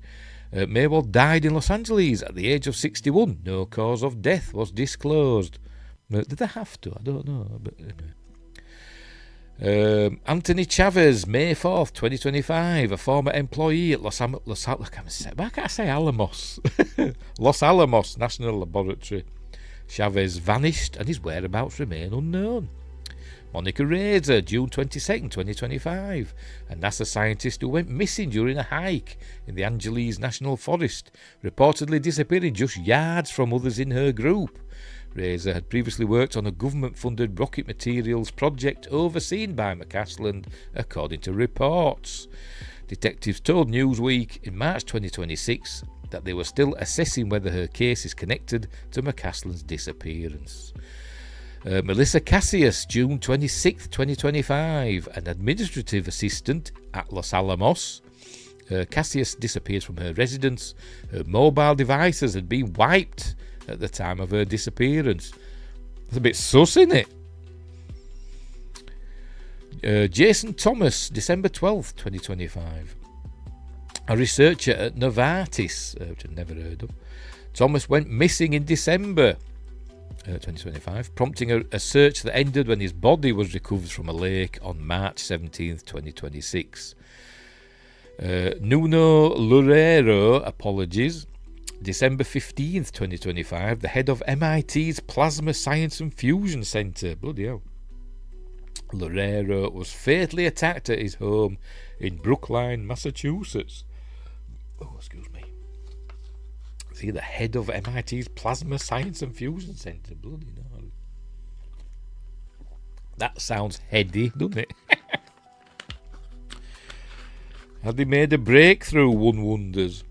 Carl Grillmare, February 16th, 2026. The astrophysicist was shot on his front porch during the early morning hours. Again, very weird. And William Neil McCaslin, February 27th, 2026. The retired Air Force Major General was last seen near Quail Run Court, NE, whatever that stands for, I don't know, in Albuquerque, New Mexico, at around 11 a.m. A silver alert was issued due to unspecified medical issues. Investigators noted that McCaslin left his phone, prescription glasses, and wearable devices at home before disappearing. Before disappearing, he also took his firearm with him, his pistol, a revolver or something. I think he took, which is very weird. A grey US Air Force sweatshirt was later found about 1.25 miles from his residence, but it wasn't his, apparently. His wife said it wasn't his, according to the Bernalillo County Sheriff's Office. Right. Before we continue, let's just make sure that everything's okay with the stream and make sure nobody's saying anything over on Rumble. No, they're not, right. Okie dokie, right, where are we off? The cases have also caught the attention of lawmakers who are asking for answers. Missouri Republican Eric Burleson has officially asked for the FBI to get involved. He wrote on X that the disappearance of multiple scientists and military personnel with ties to advanced research is deeply concerning. I've already requested FBI involvement and will keep pressing for answers. Tennessee Republican Tim Burchett, there he is again, bless him, also shared his concerns. Speaking to Fox News, as cited by Newsweek, he said the situation has had a real chilling effect. People don't want to talk about this issue of unidentified flying objects anymore. You might think, what's that got to do with it? Apparently, they didn't mention it in the article, but apparently General McCasland were involved, maybe, with the government's research into UFOs and stuff, the ORSAP and all that, or helped out. He were connected with it, but maybe not deeply connected. His wife says he didn't really have any connection with it, but who knows? Would she know? I don't know. If it were top secret, he probably wouldn't be able to tell her, would he? Anyway, and it's kind of difficult to get people to get to people because they are afraid. He added, I just want to know what we're spending tens of millions of your hard-earned tax dollars on. Tens of millions, a bit more than that, isn't it? However, McCasland's wife has disagreed with these claims and has rejected suggestions from the UFO community that his disappearance is linked to any classified information. How does she know? Oh, there's that under a different article. It is, isn't it? Talking about food now. I'm getting hungry now. It's making me hungry. So yes, it's very weird. These people disappearing. Some have been murdered, and some have just disappeared into thin air, which is very strange. It is very strange, and it's not looking good for General McCasland, is it? It's been missing a while now, or the others, unless they've just been held somewhere. I don't know. Who knows what's going on? Will we ever find out? God knows. Let's move on to another story. Right, this one is... Hang on, is that the writing big? I'll make it bigger. Right, the next article. There it is, from App. Eric Larson and Lisa Robin Cruz. Can't people write articles by themselves these days? Anyway. Yes, New Jersey, that bright ball in the sky was a meteor, NASA says. Is this a news thing? Hang on, let me watch it. Let's watch this just in case. Is it going to come on? Is it? It was playing something earlier. Never mind. Right, that was indeed a meteor you saw and heard streak through the sky, NASA confirmed on Wednesday. The fireball was first spotted at 2:34 p.m. on Tuesday, so that's daytime, isn't it? April 7th, about 48 miles above the Atlantic Ocean, off the shore of Mastic Beach on Long Island, NASA said. It was moving through the sky at 30,000 miles per hour, travelling 117 miles southwest before the meteor disintegrated 27 miles above the town of Galloway, north of Atlantic City. It was a UFO, or a Chinese satellite. More than 200 eyewitnesses in 5 states, Connecticut, Delaware. Why do they pronounce it Connecticut? It's Connecticut. Anyway, Delaware, New Jersey, New York, and Pennsylvania filed reports on the sightings with the American Meteor Society. The American Meteor Society, a non-profit scientific organisation founded in 1911 and established to inform, encourage and support the research activity of both amateur and professional astronomers who are interested in this fascinating field of meteor astronomy. According to NASA, this time of year is peak meteor season. From February through April, the appearance rate of these very bright meteors can increase by as much as 10 to 30%. That's just rubbish. I hate it when they always come on the news, aren't they? And they're saying, if you go out tonight just after midnight, you'll see like 10 meteors an hour, and then you go out and you see bugger all every bloody time. Or it's cloudy. Anyway, especially around the weeks of the March equinox. Exactly why is not known. It is, though. Anyway, some astronomers think that the Earth passes through more large debris at this time of year, causing an uptick in fireball sightings, NASA said. What are they talking about? It is known. It happens every year. You have like the Geminids and the Orionids and the Quantids and all these, the Perseids, these meteor showers that come every year because the Earth passes through a debris field, usually left by a comet's tail. But and they do it every year. Anyway. Even before NASA confirmed the sighting, social media users buzzing Tuesday about what they saw. So here we go. Route 195 and Route 295 interchange at 2:33 p.m. today. A shiny bluish silver group of things went across the sky, flying southbound and burned out in the sky. Reddit user Minestrone Soap wrote. Minestrone Soap. Another one. I thought something fell off my roof or hit the house. My big dog started barking and growling. Went outside. There is nothing, wrote Rachel Mora, posting on Lacey Township Chatter Facebook page, where there were almost 80 comments by 5:25 p.m. Tuesday. Just because a dog barked. A loud sound and shaking, wrote Rosemary Ganella Nolan. I was outside filling my bird feeders and heard a really loud boom, wrote Doreen Sherrow. It rolled for a short time. Kind of sounded like loud thunder. Oh, I see what you mean. But of course it wasn't. The weirdest stuff is happening lately. Yes, it is, Doreen. You're damn right. Whatever it was, it interrupted my nap. Boom, wrote Michael Opelenick. Cool name. Sorry your nap got interrupted, Michael. Lisa Ferraccio Marotta, another cool name, wrote that she was in Berkeley at the time, or as we would say in Britain, Barclay. Heard a huge bang in Bayville, scared the crap out of me. I did hear a boom, kind of like heat thunder, wrote Cynthia Harris Downing. What the hell that is? Very cool, meteor, wrote Robert Diffran. Is that it? There we go. There we go. I watched this played earlier on, and there were like footage and stuff, and it didn't look like a meteor, unless it was about something else. Is it going to play? I'll refresh the page and see if it comes on. See if it starts playing. Is it going to start playing? I will watch it if it's not long. Is it 35 seconds? That's obviously played, isn't it? Again, is it just that? That's not a meteor, is it? Is this what we're supposed to be seeing? But it's dark, isn't it? In the middle of the day, wasn't it? I think they're just showing something else there.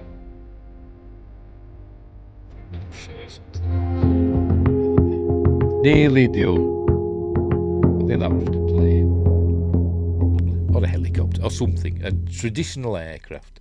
There we go. So, it was a meteor. Or it could have been something else. And oh, crikey, Justin says, always a dog barking in the stories, yes. Because they can sense the alien presence. And Justin, thank you, with a super sticker to see what it is. See what it is. It's a cat. A black cat. Thank you very much, Justin. That is amazing. That is amazing. I'm just checking over on the other channels, make sure everything's okie dokie. Right, so we'll move on. We're getting there now, we're getting there. What's the next article? Oh, we're moving into Steven Spielberg's Disclosure Day. You may notice if you've watched last week's show, I'll share this, there we go. Well, not last week, last time I did a show. We watched the trailer and bloody, I forgot who makes Disclosure Day. The company behind Disclosure, I don't know, Paramount or whatever. Copyright claim for the trailer. But anyway, Justin says it's very little. It's not. It's amazing. It is amazing. But I give what I can, and it is hugely appreciated. It really, really is, because it does help. It does help. And I can, not thank you enough, as well as, you being a member and all that of the channel. It is hugely appreciated. Don't set me off. I forgot what I was saying now. Oh, yes. So I was forced to remove the trailer from last time show because of copyright claim. I'm sick of copyright claims on YouTube lately. It's getting unbelievably bad. They're flying in left, right and centre. Anyway. My regular shows, my Magnificent Monday and my Friday Night Appointment with Fear, I'm going to carry on doing them, but I'm thinking of doing them in a different way, so that they can't say that there's a claim there. Anyway, where were we? Right, so we're on sci-fi. Emily Blunt says Steven Spielberg's Disclosure Day, terrible title, answers Close Encounters questions. So is it a sequel to Close Encounters of the Third Kind, or is it connected to it in some way? I don't know. Steven Spielberg's new UFO thriller, Disclosure Day, arrives in theatres June 12th. The film stars Emily Blunt. Everybody likes Emily Blunt, and I think she's great, but she's got a weird face, hasn't she? She looks as though her skin's too tight. She may be an alien herself, I don't know. But as though she got a little nick on the face, it'd all unravel, and we'd see her true form. Anyway. Emily Blunt, Josh O'Connor, Colin Firth, Coleman Domingo, cool name, and Eve Hewson. Right. Josh Weiss reports. Make that bigger. Right, about half a century after his first contact with alien life in Close Encounters of the Third Kind, one of the greatest films of all time, in my opinion. I think it's my number 2 film. I've got a top 10, my top 10 favourite movies, and I'm sure Close Encounters is my number 2. I honestly can't remember. Number 1 is King Kong, the original. Pardon me. Yeah, I think Close Encounters is number 2. Amazing film. Director Steven Spielberg hopes to recapture some of the old extraterrestrial magic with Disclosure Day. Terrible title. In theatres, June 12th. Justin says the copyright stuff is getting out of hand. Also, YouTube is going up in price again. Is it? Bloody hell, $15.99. They're all going up, aren't they? All the streaming services are putting their prices up as well, aren't they? I tell you, it's getting ridiculous. Getting ridiculous.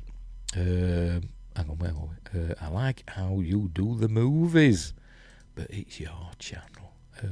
I'm still going to do them like that. I'm just trying to think of a way to do it to stop copyright claims. But anyway, we will see. I've got to stop. I've got to have just more still screens, images, still images, screenshots of the, without doing like snippets, little moving bits, or using the skip. There's like a big skip and a small skip, and I use the small skip, which is like a 1 second skip. There's like a 5 second skip and I've got the film on, and there's like a 1 second skip, and sometimes I do the 1 second skips too much, and that triggers the copyright claims. But anyway, I'll figure it out. Anyway, where were we? Disclosure Day. Right, sure. He's tangled with the possibility of alien life numerous times over the last 50 years, with E.T. 1982, War of the Worlds 2005, and Indiana Jones and the Kingdom of the Crystal Skull. Technically, they were interdimensional, the aliens in that one, but anyway. Bloody awful film. But there's something about Disclosure Day's wider scope, the notion of various characters, from government officials all the way down to ordinary citizens, profoundly affected by something unexplainable beyond this planet, that really harkens back to the filmmaker's original feature foray into UFOs. Because of that, many fans are speculating that the movie might turn out to be a stealth sequel to Close Encounters, much in the same way M. Night Shyamalan's Split was a follow-up to Unbreakable. Don't get me started on that. Justin says, they should be happy, some of the films you do, because most people don't watch that stuff. You're doing a service to them, in my opinion. I tell them that. When I do the disputes and stuff, as I put in my descriptions, I always have links for where they can get the film legally, like on Amazon and whatever, so that I'm helping out. But they don't care. Dispute rejected. I tell you, YouTube's copyright system is broken beyond repair. Where were we? Close Encounters. Split was a follow-up to Unbreakable, which it wasn't really, was it? It was just he put that bit on at the end. I know they've said, oh, but it was supposed to be all the time. But you could take that bit out at the end, where spoilers, Bruce Willis appears at the end of Split as, I forgot his name now, David Mann or something like that, character from Unbreakable. He appears there at the end. And you could take that out and it wouldn't matter, would it? But anyway. People say, oh, the music, everybody recognised the music from Unbreakable. No, they didn't. So somebody pointed it out to them. Anyway, Justin says, YouTube is going to have an Angry Berry problem. So watch out, YouTube. Hey. Anyway, right, so like I say, I'm putting stuff on my Patreon page now, so links for that are in the description. But anyway, I just said it's the AI. The people don't deal with it anymore. Yes, exactly. There's no people there. It's all done automatically or whatever. If more people looked at disputes, it would be better. Yes, if you could get in contact, all you want is being able to contact the person who puts the copyright claim in to explain it. But it's not. It's all like algorithms and stuff that just does it automatically, innit? Which is annoying, and you can't contact the person or you can't contact the entity that filed the copyright claim. You just do a dispute and just hope for the best, and 99 times out of 100 it's just dispute rejected, and then you're stuck. Then you can't do anything. That if you file an appeal, you could get a copy. They'll just reject the dispute again, and then you'd have a copyright strike against your channel. Get 3 of those, at once, and your channel goes down. But anyway, just says, I can't say what I do for a living, but I know some things. Oh, crikey, that sounds ominous. Justin's really Bob Lazar. He is, I'm telling you. Anyway, back to this article about Disclosure Day. Right, as cast member Emily Blunt told Empire for the magazine's June 2026 issue, there are definitely questions posed by Close Encounters that are answered in Disclosure Day. So that's interesting. I'm going to find out what happened to Roy Neary. Will he come back? Probably not. A Quiet Place actress, God, I hate that film. I really do. The A Quiet Place actress plays the role of Margaret Fairchild. Is she related to Morgan Fairchild? Whatever happened to her? Remember Morgan Fairchild? A meteorologist who, as shown in the trailers, becomes some sort of conduit for the alien visitors, uttering unearthly clicks during a live television broadcast. That's what she was doing, wasn't she?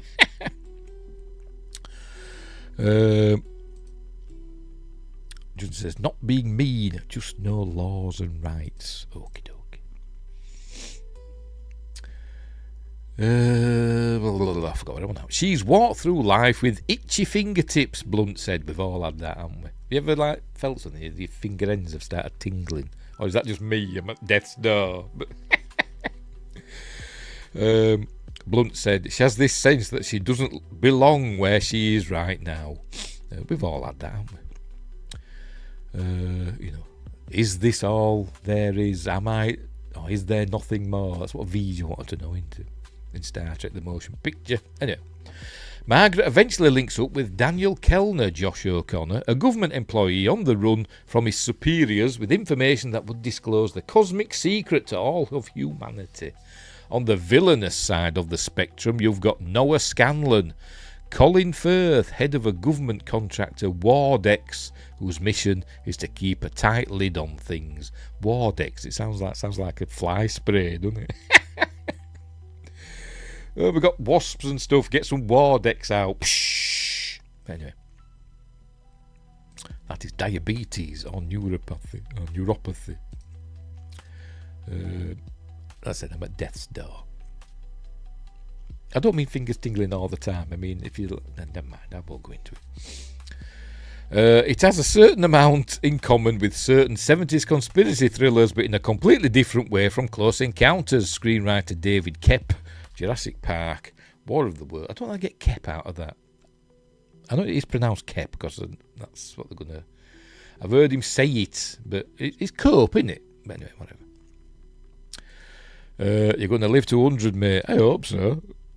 And a healthy 100. You know, not a 100 like sat like drooling and being eating apple sauce or whatever. But yes, and a healthy 100. It would be nice. I doubt it, but it would be nice.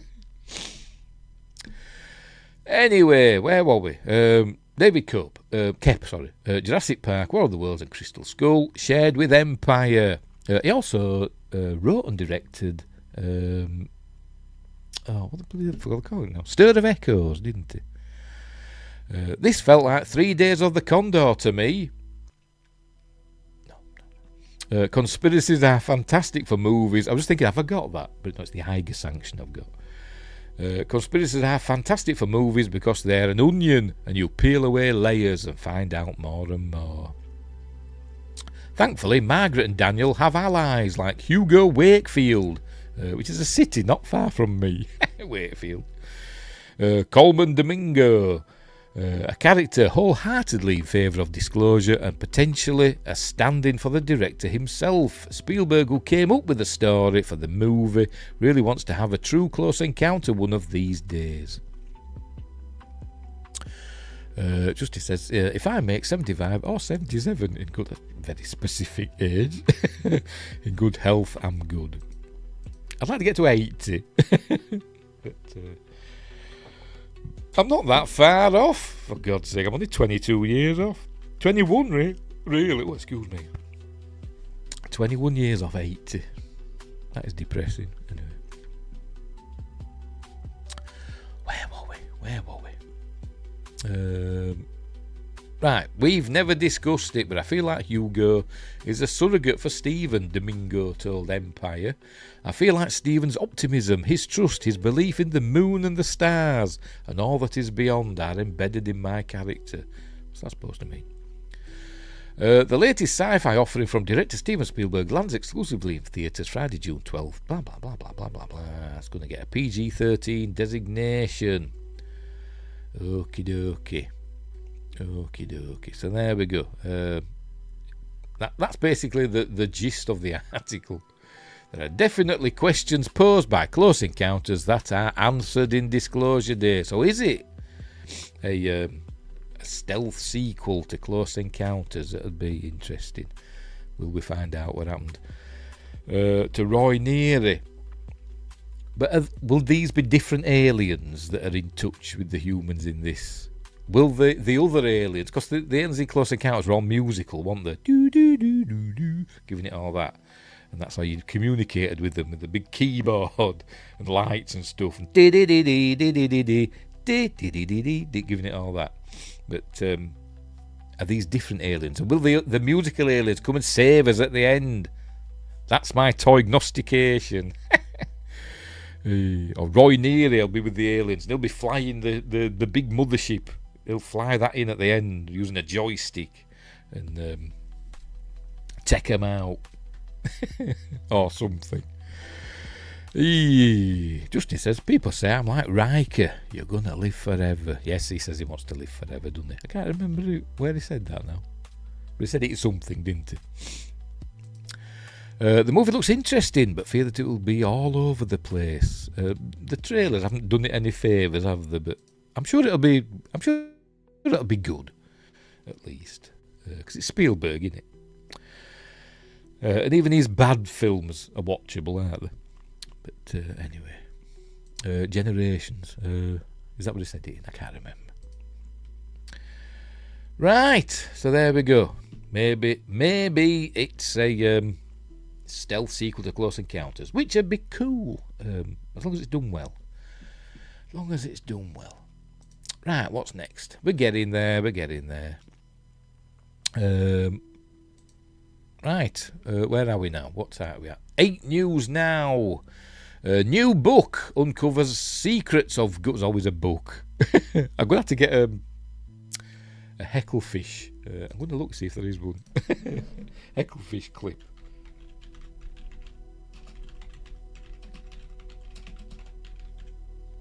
See if we can see it. See if we can find it. Videos. I can't see it. Can't see a clip. Typed it in. There's always a book is a signature catchphrase from Hecklefish, but there's no bloody clips.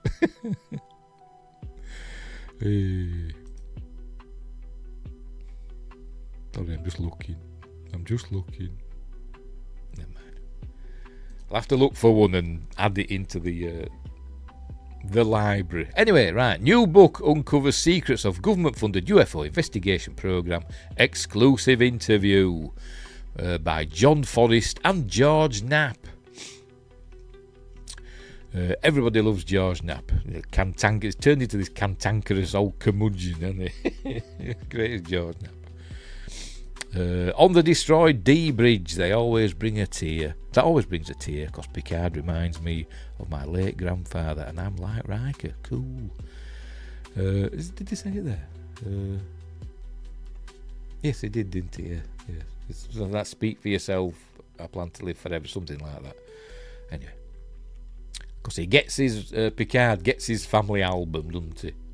Ignores the blooming, what was it, 14,000-year-old Kurlan Neskos, just to get his photo album. Anyway, right, Las Vegas, KLAS. In the early days of 2006, a career intelligence analyst at the Defense Intelligence Agency named Dr. James Lakatsky began a conversation with a colleague named Jay Stratton about UFOs and related phenomena. The conversation focused on whether repeated UFO intrusions at sensitive military assets might represent a national security threat. Both Lakatsky and Stratton read a book about alarming reports of persistent UFO activity and seemingly paranormal phenomena at a remote ranch in northwestern Utah. I'm guessing Skinwalker Ranch. Sometimes called the Foster Ranch, sometimes called the something else ranch. I forgot, begins with G. Anyway. How might UFOs and the paranormal be related? Is that big enough to read? Let's make it bigger. Tell you, these web pages. How might UFOs and the paranormal be related? And is it possible UFOs might be inadvertently generating other bizarre phenomena, including unidentifiable creatures, poltergeist-type events, animal mutilations, and more? Lakatsky received approval from higher-ups in DIA to visit the ranch property, accompanied by the property owner Robert Bigelow, a Las Vegas businessman and aerospace tycoon. While visiting the ranch, Lakatsky and Stratton outlined a possible program to investigate UFOs and other unusual phenomena. The Gorman Ranch is also known as. Lakatsky convinced Nevada Senator Harry Reid to secure funding for such a program. Bigelow and his subsidiary company BAAS, B-A-A-S, obtained a contract from the DIA, and the classified project known as ORSAP, the Advanced Aerospace Weapons Systems Application Program, was born. Over its 27-month existence, ORSAP became the largest acknowledged government-funded UFO investigation in history, with 75 employees, including 50 full-time investigators, and hundreds of citizen personnel involved at some level. It created the world's largest UFO data warehouse, along with more than 100 highly detailed scientific reports, none of which have been made public since ORSAP ended. Lakatsky served as the director of ORSAP. Too many A's there. Stratton was directly involved as well, and later became the first director of the UAP task force. Dr. Lakatsky has authored or co-authored 4 books about ORSAP and its findings. Every page of those books had to be approved by intelligence agencies and Pentagon censors. Does that mean censors? Should that be censors with a C? I think it should be, shouldn't it? As in people who censor things. But anyway, his 4th and final book about ORSAP has just been published, Future Visions. Lakatsky spoke with George Knapp about the book and a possible follow-up program. This is that interview. I'm guessing I'm guessing there's an interview somewhere. Video. I thought it would appear. It's not. I will refresh the page and see if it appears. Oh dear. Oh dear. I suppose you can follow that link. New episodes of Mystery Wire every Thursday at 7. It's not appearing, is it? Never mind. Go and I subscribe, by the way, to that 8 News Now, KLAS, whatever. They've got a YouTube channel because I like watching George Knapp's stuff. So there we go. So he's got a book out as Lekatsky about his studies in UFOs and stuff like that. Sensitive military assets and the Skinwalker Ranch, it seems. But right, we'll move on because been up to over 2 hours. Justin says a lot of good articles at KLAS or me. Anyway, right, where were we? Right, next. Oh, The Sentinel, Hollywood's narrative. Or as a certain person on YouTube, a YouTube channel pronounces it. Pardon me. Narrative. There's a YouTube channel I watched, and whenever he says narrative, he pronounces it narrative.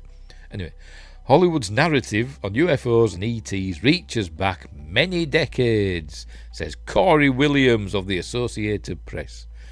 Hollywood has basically been preparing the public for this, retired Navy Rear Admiral Timothy Galladay, I don't know if I'm pronouncing that right, says of any revelation that intelligent life from outer space exists and has visited Earth. I think people can handle it. It does, of course, depend on what information is released by the government. I bet there's a book.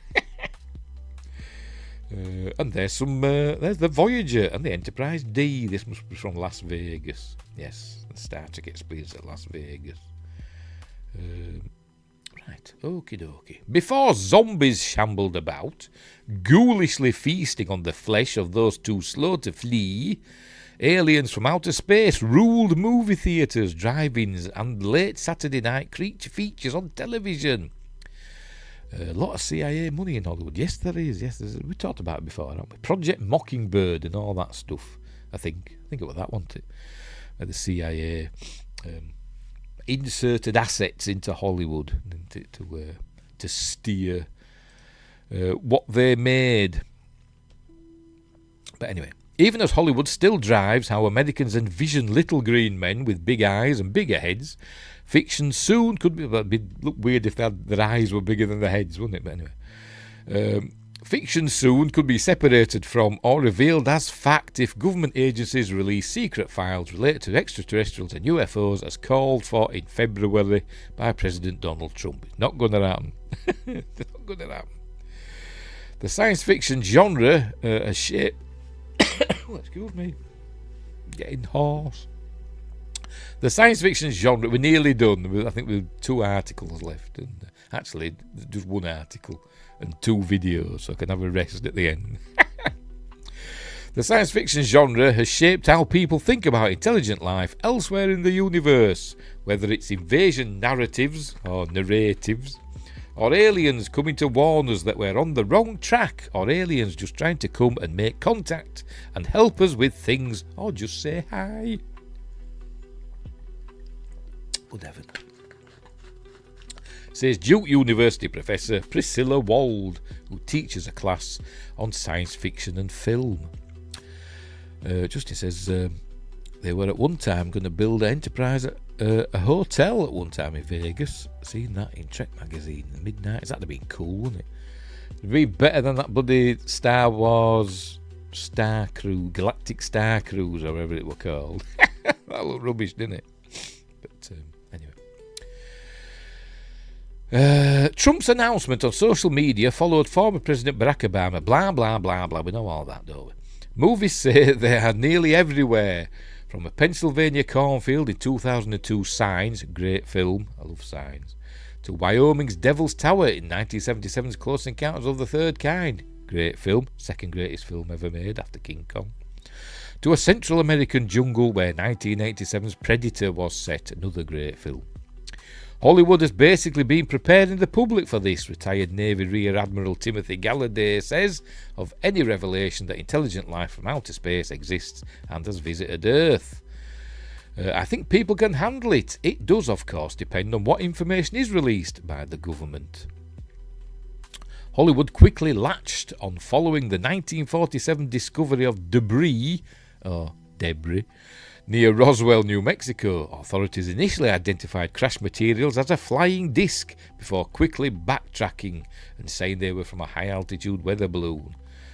We shot it down. I saw it in dark skies. We shot the bugger down after they demanded our unconditional surrender. Great series.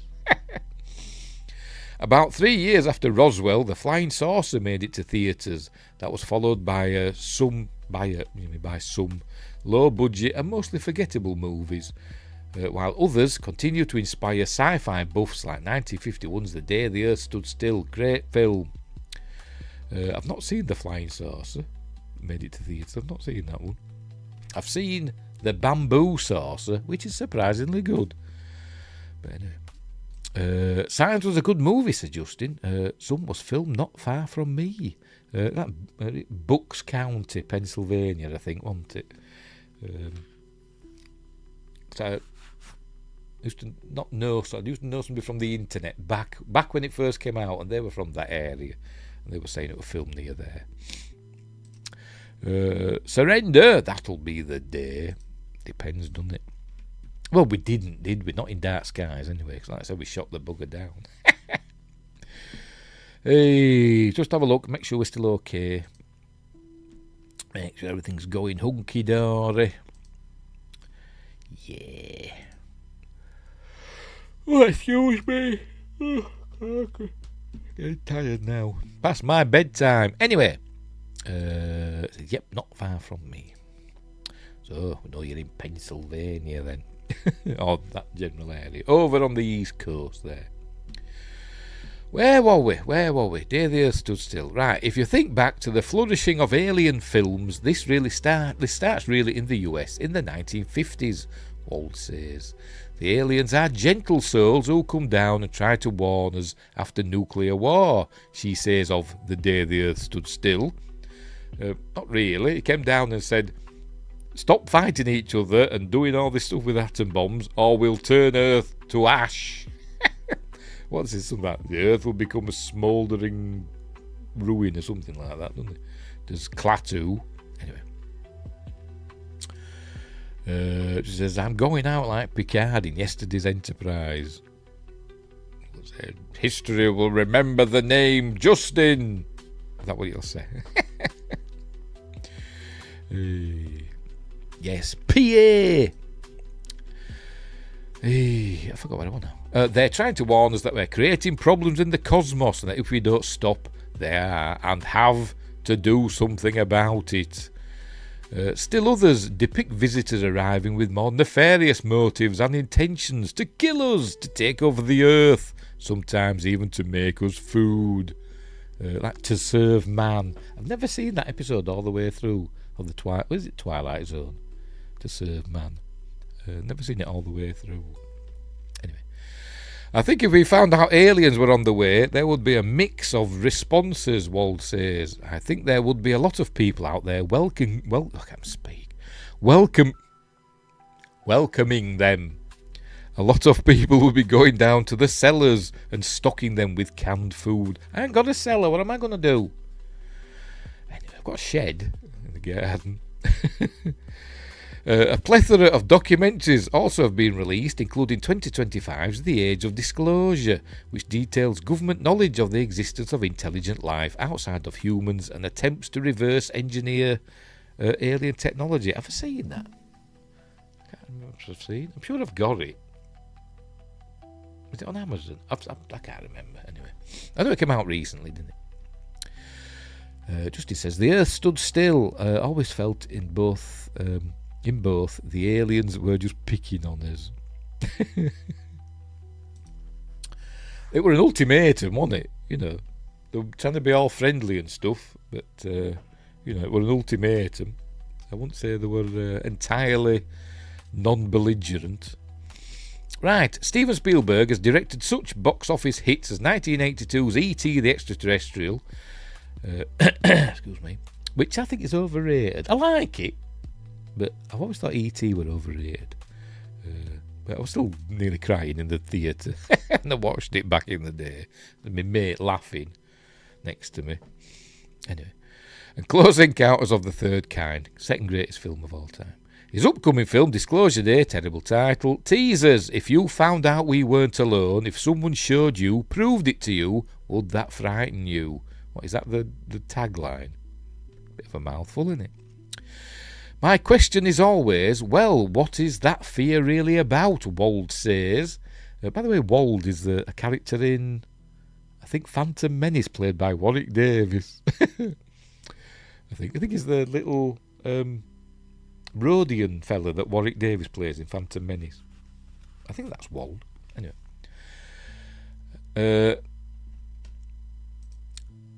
Just said, oh, no, E.T. is a masterpiece. I'm not saying it's rubbish, I'm just saying it's overrated. I do like it, you know. I've got it on Blu-ray somewhere. But anyway. Maybe I sounded a bit harsh, didn't I? It's a great film, but I just always thought it's not as great as people make it out to be. That's what I'm trying to say. But anyway. I'm not saying it's not a masterpiece. I'd probably bawl my eyes out at it now, to be completely honest. I've not seen it for a few years. I bet I'd cry. I bet I would. Particularly when the bike flying. That bit, guys. I would. Anyway. I forgot what I want now. It seems, says Wold, it seems to me it's a reflection on who we are that we're projecting onto aliens the way we treat each other. So the aliens are coming down. They want to conquer us. They're violent. What does that sound like? It sounds like us. Maybe they're just like us. Oh, that's it. That's it. That's the end. Wold leaves it on a cliffhanger there. Yeah. Well, I'm sure there's aliens of all kinds up there. Some will be nice, some will be not so nice, some will just view us as like ants. I always think of that line in Contact, the film Contact, where they're talking about how the aliens view us, and somebody says it'd be like going over and kicking over if they're coming to conquer us, it'd be the equivalent of us going over to Africa and kicking over an anthill in Africa somewhere, and then somebody says, and how guilty would we feel if we went and kicked over an anthill in Africa? I think that's how a lot of, if there are aliens, how a lot of aliens probably view us. We're at that level to them. We're just slightly clever monkeys. That's what we are. Just says, I understand See Close Encounters is a masterpiece, but I think E.T. is better, but it's because I'm a bit young. Pardon me, burping. Which is cool. But I disagree, so I'm going to have to strip off and we're going to have to fight outside on the lawn right now, Justin. Where were we? But yes, let's say Hollywood's had a love affair with aliens for many years. Some great films back in the 50s. It Came from Outer Space. I do like that one, which is a very thoughtful,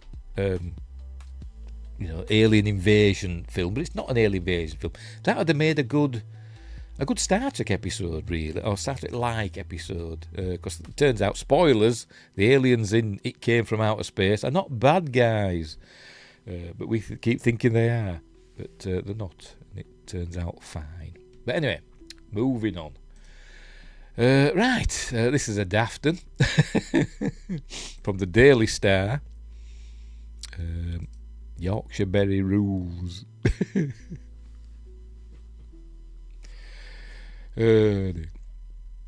Right, Daily Star. UFO experts fear Artemis 2 astronauts could bring back aliens from the dark side of the moon. Out of this world beings could be making a grand entrance to Earth when the Artemis 2 capsule lands with a bang as the astronauts prepare for fireball return, which they have done. They've arrived and everything's cool and they were safe and they were amazing.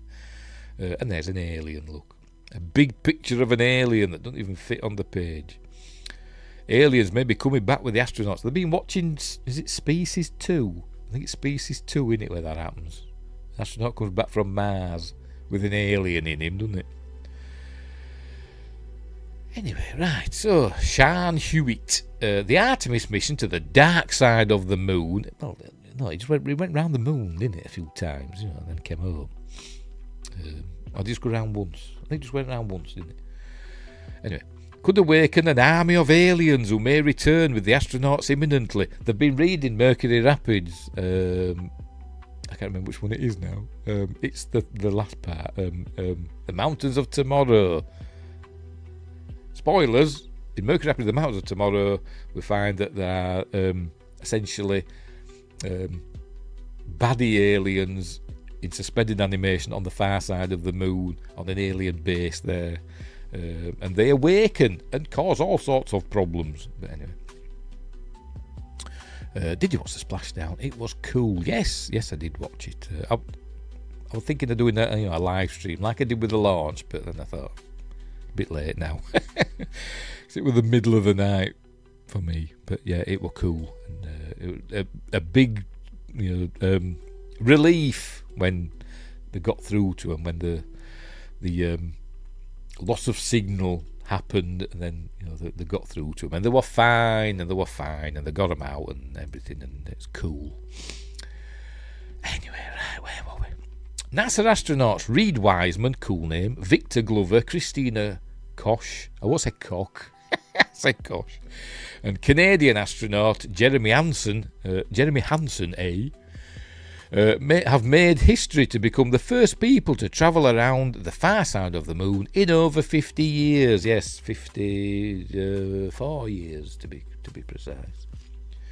They saw parts, because some people were saying, they said they saw parts of the far side of the moon that nobody had ever seen. They said, well, what about the Apollo astronauts? I said, yeah, but they saw other parts of the far side of the moon. But anyway. And they were on a lower orbit, weren't they? The Apollo service modules were on a lower orbit. Anyway, the Artemis crew, 2 crew, are now on their way back home. No, they're home now. Right, but the final stage of the mission is dangerous, and now experts have warned they may not be alone. During its journey back to Earth, I've not read this, by the way, I don't know where it's going. The Orion spacecraft will undergo 3 trajectory correction burns to ensure the crew is set for a safe splashdown. According to NASA, the last of the burns will take place around 5 hours before the critical point at which Orion begins re-entering Earth's atmosphere. But they didn't call it Orion. I know it's an Orion capsule, but they give it the name. It's Integrity, isn't it? Right, Integrity. I think so. Which I thought was the name of the service module, but anyway. It says, yeah, the heat shield on 2 is same as 1, and 1 it had issues. It looked buggered, did the capsule. I saw like a close-up photo of the capsule. It looked very crispy. But anyway. Right, as that happens, the capsule will reach speeds of up to 23,839 miles per hour, which is the hardest bit of the mission. It's the most dangerous bit. It's not the hardest bit, but it's the most dangerous, as it will put Orion's heat shield to the test as it gets battered by intense atmospheric temperatures. Oh, here we go. But that may not be the only thing to fear, according to some experts. Robert Poulm, a UFO and ghost hunter who has been investigating for the past 20 years, said there are very real signs that the world governments know more than they let the public know. It is almost a certainty, says Robert. And I am sure this mission was done with information at the forefront that we know nothing of. I mean, of which we know nothing. You ended that sentence with a preposition, you bastard. They have certainly been looking for signs of life. It is at the heart of every mission. The aliens are not stupid. They will know this, and if they want to make themselves seen, they will. They did see flashes, didn't they, on the far side of the moon? Excuse me. They did see flashes, and they got excited about it in the mission control for some reason. Oh, one woman did. Apollo was better looking ship, but Orion does look bigger. Andy's, yeah, it's a bit bigger inside, isn't it? Is Orion. Because they got 4 people in, not 3, so that's but they had to make it a bit bigger, didn't they?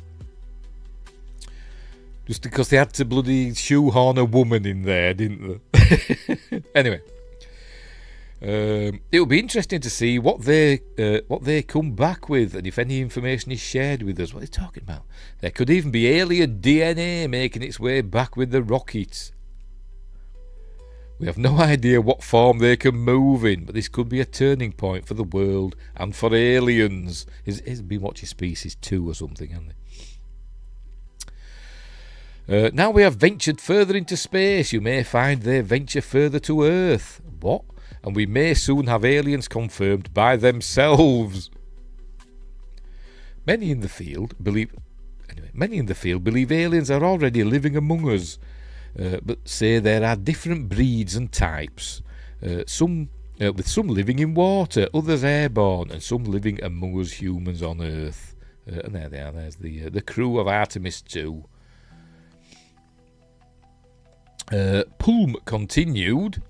Many in the UFO community share tips and sightings, and it is clear from the evidence we collate that aliens are very much a part of everyday existence as we know it. It has been believed for a very long time that aliens are already here, and now we believe they are so clever that they have learned how to hide in plain sight and how to integrate themselves into our everyday lives. I'm sure there are. I'm sure there are aliens living among us. It's like the weird people that you see that seem not quite right. Anywho, Justin says, NASA did get a budget boost for the next mission, so hopefully we get back first. They were wanting to, instead of having it like 3 years between Artemis 1 and 2, they wanted to do it like every 10 months now, aren't they? So hopefully by the end of this year we'll have Artemis 3, which will be cool. It says, chat won't let me chat. Finally figured it out. Oh, right. I wonder what happened then. That's weird. You're not on the other... No, you're not on the other channel, are you? Well, I've not done anything to you, Win Grace, so... I'm glad you've arrived. Hope you're okay. That's strange. I bet you've been naughty. I bet you've been doing naughty things, Win Grace. Oh, dear. It's YouTube. They've got it in for me because I've been bad-mouthing them about bloody copyright and all that. Anyway, where were we? We want to learn about them, but they also want to learn about us, and this is how they've gone about it. Coming to Earth, becoming human-like, and going about their business, working in jobs such as the post office and shops. What's he talking about? I mean, they did work in the post office in Men in Black 2, didn't they? I'm pointing. I don't know why I'm pointing, because they didn't even the post office over there, but I'm pointing. In Men in Black 2, they worked in the post office, didn't they? And shops. I imagine everyone knows an alien without realising they are one. The person, not them. So 2028 is when we walk on the moon again. Hopefully, yeah, that'd be cool, wouldn't it? Maybe even 2027. Hopefully. Because Artemis 3 will be... That's a near-Earth orbit one, isn't it? Where they'll be testing the undocking and docking of the lander. That's Artemis 3, isn't it? So that's in Earth orbit, and then Artemis 4, I think, is the landing. They're going to land it. I mean, in Apollo, they did it differently, didn't they? They did... Apollo 8 went round the moon, then Apollo 9 were Earth orbit, testing the docking and undocking of the lander, the LEM. Then Apollo 10 went round the moon again, but undocked the lander, and it went really close. They could have landed it, couldn't they? You know, it was up to them, really, wasn't it? I mean, if they decided to land it, they could have done, but they didn't. And but they didn't. And then Apollo 11 did the landing, but we're skipping. It looks like we're skipping the practice around the moon part. We're just going for the landing. Hopefully, and all this is going to be launched by SLS apparently, and then I think Artemis 5 is the last of the SLS launches, and then after that they'll be hoping to go with SpaceX's super heavy Starship and all that. But anyway, where were we? Astronomer Jacques Vallée, who co-developed the first computerized map of Mars for NASA in 1963, previously said he believes aliens may exist on Earth as well as in other realities or dimensions parallel to our own. Yeah, because he wrote Demon Haunted World, which I've not read, but he wrote that. And the French chap in Close Encounters were based on Jacques Vallée. Wingray says, YouTube app update has the chat box displaying outside the bounds of the screen, does it? Oh, right. Oh, looks okay for me, I think. Just refresh this. See if it makes a difference. I don't know. It looks okay. Weird. YouTube's up to stuff, innit? YouTube's up to stuff. As usual, alien enthusiast and author Anna Whitty, who wrote the book, is always a book, UFOs, don't need the apostrophe, never mind, A Fundamental Truth, said she believes aliens are actually just humans, but just a very advanced form. And there's a, look, get it in. She previously said, I do think they've always been here. It is more likely that aliens come from somewhere under the sea or caves or something like that. It's like a Viz article, isn't it? Rather than another planet. It makes sense because there's a lot of evidence on the planet that there has been a massive cataclysm every few thousand years. We've all watched Ancient Aliens. I've actually been thinking about entry. What? Since... I've actually been thinking about entry since April 3rd, 2023. When we... Oh, right, on about coming back. We're shifting now back to Artemis. Thinking about entry since April 3rd, 2023, when we got assigned to this mission, said mission pilot Victor Glover. I hope he got his Vector. When asked about how he was feeling about the return, there are so many more pictures and stories, and I haven't even begun to process what we've been through. We've still got 2 more days, and riding the fireball, they're fine, they arrived. And then it just goes on to describe what Artemis did during their 6-hour lunar flyby. The Artemis 2 crew reached a distance of more than 252,756 miles from Earth, surpassing the distance achieved by the Apollo missions and setting a new record. Yes, entering deep space. He says, on the phone, alright, I have to type horizontal. Just saw Hail Mary, so coming home. Alright, I hope it were good. Everybody's saying it's good. I've got a feeling I'm not going to like it. I don't know why. I'll just have. Anyway. Got into an argument at a bar with a guy saying the moon missions are fake. One of my best friends, I think, doesn't believe in all this. She keeps sending me... bless her, she's not watching this, but if she is, Marie, love you. But she keeps sending me clips and stuff on Instagram about, we didn't go to the moon and all that stuff. We did. Where were we? In doing so, they became the first humans in half a decade to witness the far side of the moon with the naked eye. From their position, 41,072 miles above the lunar surface, the moon appeared about as large as a basketball held at arm's length. I think didn't they go to within 4,000 miles? I'm sure they did. But anyway, was that it? There we go. Or did they say decade? Have they changed it?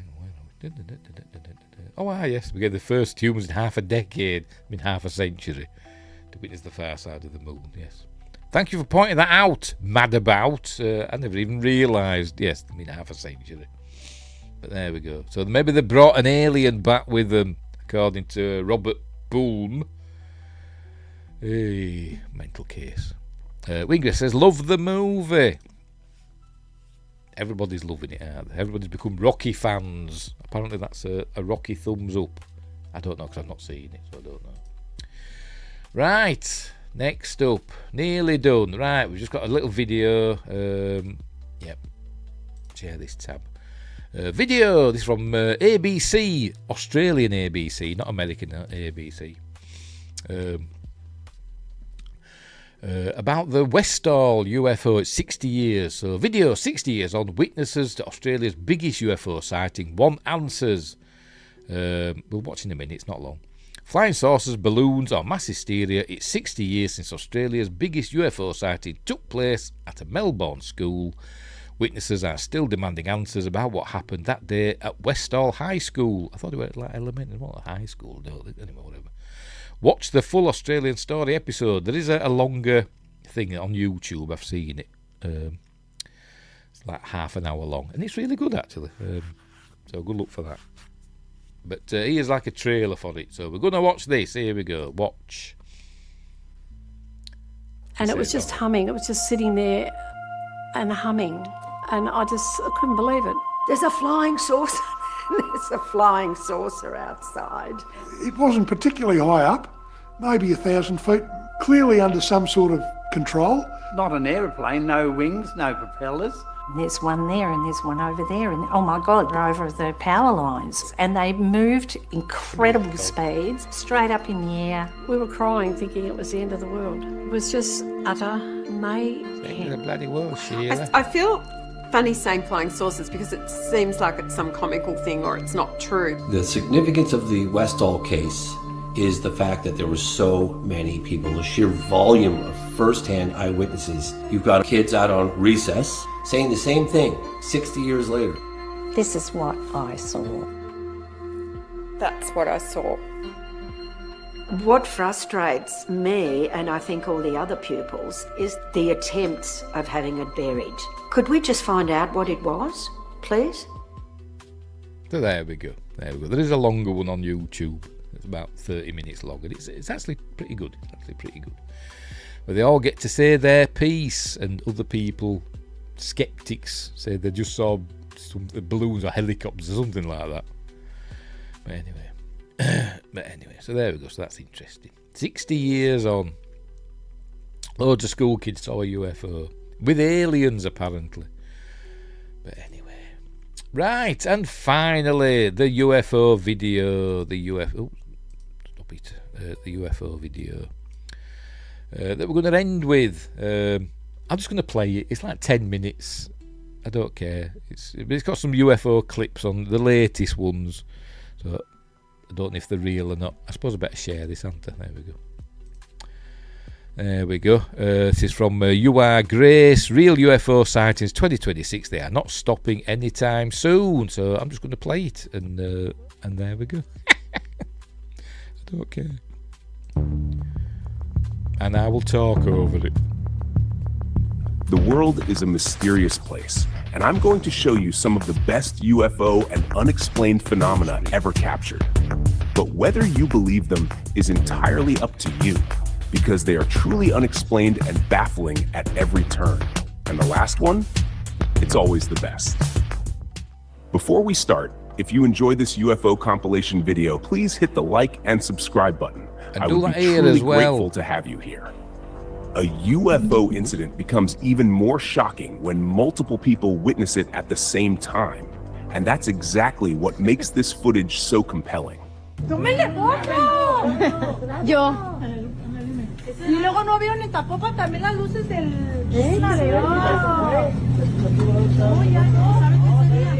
Ay, se me enchinó el... ¡Ah, la verga! Puto platillo volador. I'm not saying any of these are real or not real. I will leave that up to you to Recently decide. posted and recorded over Mexico, this sighting drew the attention of multiple witnesses who couldn't believe what they were seeing. The lights were appearing and disappearing in a way that defies any conventional explanation. How would you expect a round, illuminated object to behave? It forms one distinct pattern in the sky, unlike anything we can easily explain. Drones don't act or behave like that. It's hovering in a fixed position with no visible solid structure, just light. Is this really some kind of saucer? In August 2023, a man from Colombia was doing a live broadcast on what appeared to be a completely normal day, not noticing anything unusual. But what that live stream captured left everyone who saw it absolutely baffled. Asusta el clima, amenaza de lluvia. Preciso cuando va a salir de la capilla hacia Pachavita, manitos. Vamos a ver cómo nos va.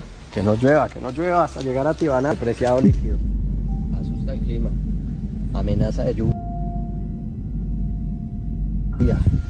Preciso cuando va a salir de la capilla hacia Pachavita. Amenaza de lluvia.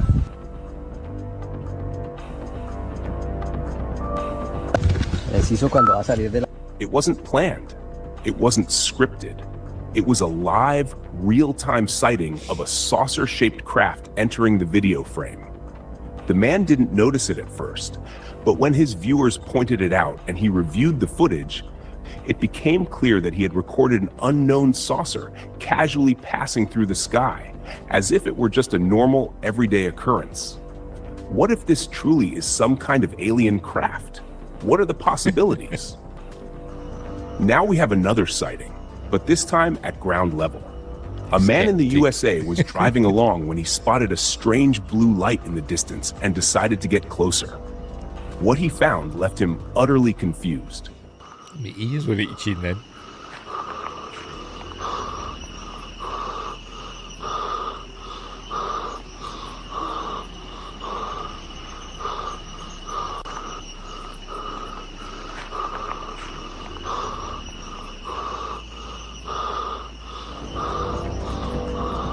Alien sat in there giving it all that.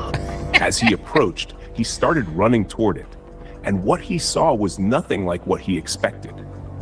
He thought it might be some kind of solid physical object, but the footage tells a completely different story. A blue light with a strange shape or pattern, a random pulsating energy source, and something was moving on top of it. It was positioned at ground level, near what looked like the entrance to a small cave. The moving subject within the object appears to resemble a figure, though we cannot be certain what it is. This one is truly intriguing and deeply confusing. Do you have any idea what it could really be? This next one is even more insane. This footage captures what appears to be a stealth mode craft displaying an extraordinary light configuration.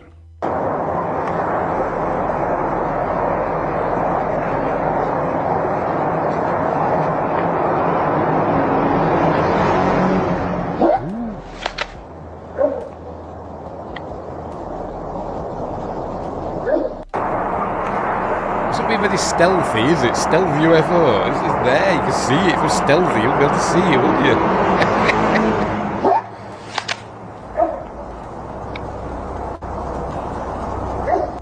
What is going on in this world? Don't know. It looks the like object looks absolutely massive. It projects intensely bright lights at its center. But that alone doesn't capture the full picture. We can see an entirely different shape outlined by those lights, almost as if some kind of spacecraft is operating in an invisible or stealth mode with only its lights visible to the naked eye. And again, no one watching this footage could reasonably mistake it for a helicopter or a drone. It simply looks far too large and far too unusual. But that's not all. We can also see two lights firing off from it, which raises the question, is this actually a single object? Or is it made up of multiple orbs? Because at this point, it really does look absolutely insane. Now the shapes get even more bizarre. This next clip was captured while driving, when two men spotted a bell-shaped object in the sky. And yes, that sounds just as strange as it looks. That could be a balloon. Hot air balloon.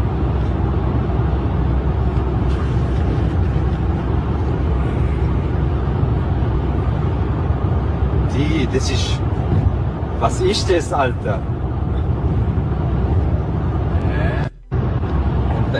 was da oben.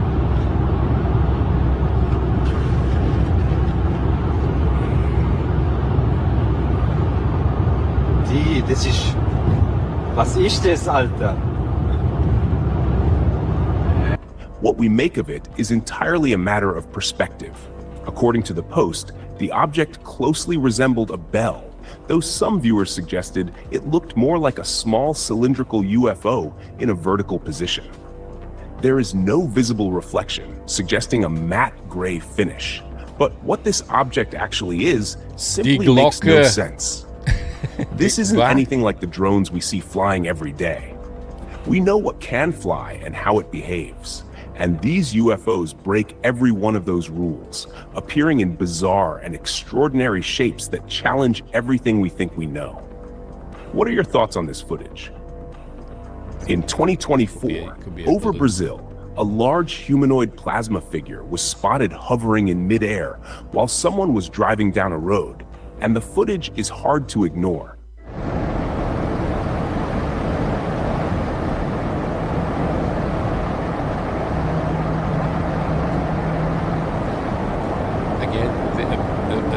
Lighted balloon.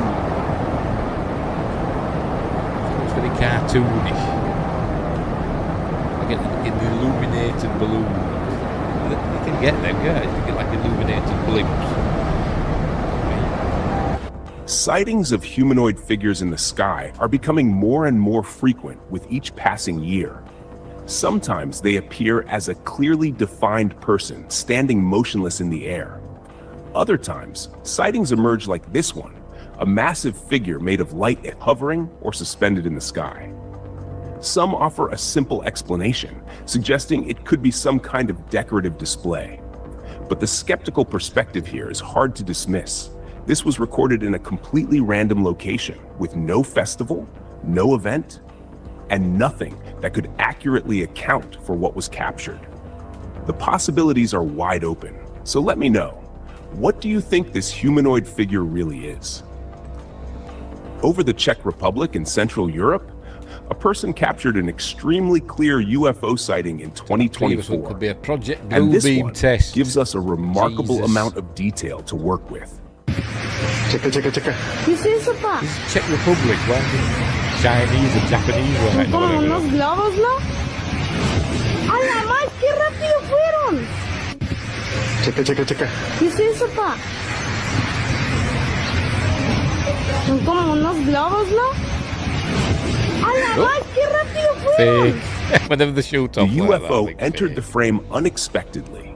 It was white and featured a clearly visible pattern of black dots or markings across its surface. It appeared suddenly and then shot off in the blink of an eye.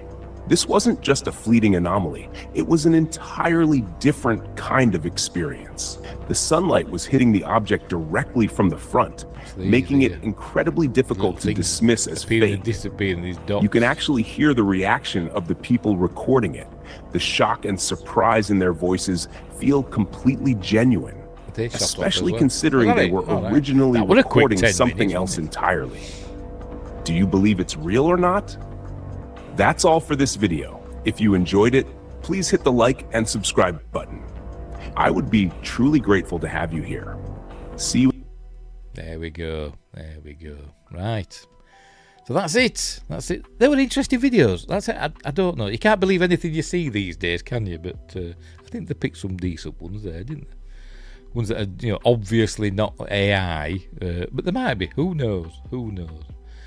Anyway, right. So there we go. We're all done and dusted for another however long it is between these shows. But anyway, so we'll leave it there. We'll leave it there.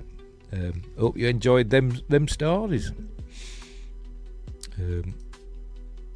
That wasn't 10 minutes. Lost time! I know. I think it was 10 minutes. I wasn't paying attention. Anyway. Missing time. Right, so what's coming up next? Tomorrow, I'm back. Doing Magnificent Mondays tomorrow. Here we go. Planet of the Apes, the 1968 classic. That's tomorrow. Great film, one of my faves. So that's tomorrow. Take your stinking paws off me, you damn dirty ape. I love that film. Wednesday, I don't know what's happening on Wednesday, I haven't decided yet. I still haven't finished Voyager Season 4. I know I've seen it before, but I want to watch the whole season before we do it again. But anyway. For Friday night appointment with Fear, we're doing Sleepwalkers. Like I said, these two were supposed to be last week, but I took the week off, so I'm out. They were on the anniversaries of both of these, but so they were a week late, but never mind. So Sleepwalkers, Stephen King's Sleepwalkers, directed by Mick Garris. Cool film with a brief appearance from Mark Hamill. So that's that. And at some point we'll be doing, because me Critters box set finally arrived. Hey, me Critters box from Arrow Video. I'm looking forward to watching these. So me Critters box set finally arrived. And also, speaking of unexplained things and ancient aliens and all that stuff, at some point, maybe the next week or so, maybe next week, I don't know, we're going to do Atlantis, The Lost Empire. That arrived as well. One of my favourite Disney films. I really like it because there's no singing in it. No songs in it. But anyway. Justin says, Steve, you're a good man. I'm a John Goodman. If you need a break, you take care of your health first. Oh, crikey. We'll always be here when you're good. And if you don't come back, we wish you well. I'll be back. I'll be back. That box set looks cool. I hope it is cool. Cost me enough. They sent it out and it got lost in the post. Good old Royal Mail. It's like stuck somewhere in Royal Mail, and it was a tracked post, a tracked parcel where they know where it is at all times. Somehow it got lost, so they sent me another one, and that arrived. Anyway, so that's what's coming up at some point, and there we go. I'm still waiting for my Mission to Mars Blu-ray to arrive, for crying out loud. Does it come with a book? I don't know. I haven't checked. I don't think so. I don't know. Hang on. No. Hang on. Maybe it does. Oh, it does. Yes, it does. Yes, there's 4 DVDs. Yes, and a book. Cool. See, I wouldn't have noticed that. Yes, oh, right. Cool. Comes with a book with pictures in and everything. Really tiny writing. Cool. Fiendish furballs from outer space. Cool. I never noticed. Thought it was just another film. Well, how many Critters is there? Are there just 4? I thought there were 5 Critters films for some reason. Just 4. Starring the first 2 at least. I forgot his name now. Him that's in the Orville. He's a kid in them, isn't he? Scott Grimes. There we go. Wingray says, wish they hadn't cancelled the Atlantis series after the movie bombed. But they're going to do a series. What? That? The Atlantis, The Lost Empire, they're going to do a series. I know they did a sequel, didn't they? Milo's Return or something like that. Which we've got upstairs. My son's got it on DVD. And I don't think I've ever sat and watched it. Anyway. It is cool, yes. I didn't know that were there. I'll not read it. The writing's too small. I'll flick through it. Right, so I'm going to go now because I'm hungry and I want something to eat. So I think I'm going to order a doner kebab. I've been a bit ill these last few days. I had a bit of tummy ache and stuff, and me weird burps that I've been doing. Popcorn. I call them popcorn burps, even though I've not had any popcorn. My burps are like really weird. There's though something sitting in my stomach and doing weird things. I have these weird burps. It's dead weird. But I'm fine now, so I can have bad food again. That's what I'm going to do. The sequel is just cobbled together. The first 3 episodes of the... Is it? Is that right? See, I don't think I have seen it then. So there we go. Very interesting. So cool. thank you, Wingrace, for that information. I didn't know that.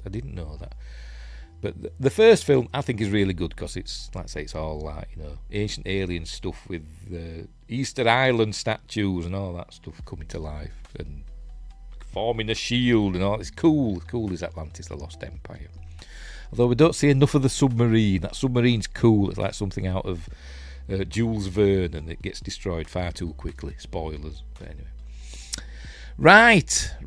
We're all done and dusted. I'm going to leave it there. So thanks, Justin, for keeping me company and listening to me waffling on for nearly 3 hours about UFOs. And thanks, Wingrace. And I'm glad you've sorted out that you can chat again now. I wonder what happened then. So it must be some weird YouTube update. So anyway. But right. What did I do then? Right, so I'm going to go now. So, who else popped in? We had some early on, didn't we? Gavin Blackburn were in as well. Who else did we have? Because you know what I'm like. I'm a bad person and I can't remember names. Keep going. We had Bill Williston. So welcome, Bill Williston. We had Gavin Blackburn, as I said. And we had somebody else as well. So welcome. Grix with 3 X's. So thank you for contributing in the chat. So I will bugger off now and order a doner kebab. If you don't know what one of those is, they're amazing. So thanks for watching wherever you are. Keep watching the skies. Look after each other. I'm getting sorted here. Look after each other, and until next time, I'll see thee.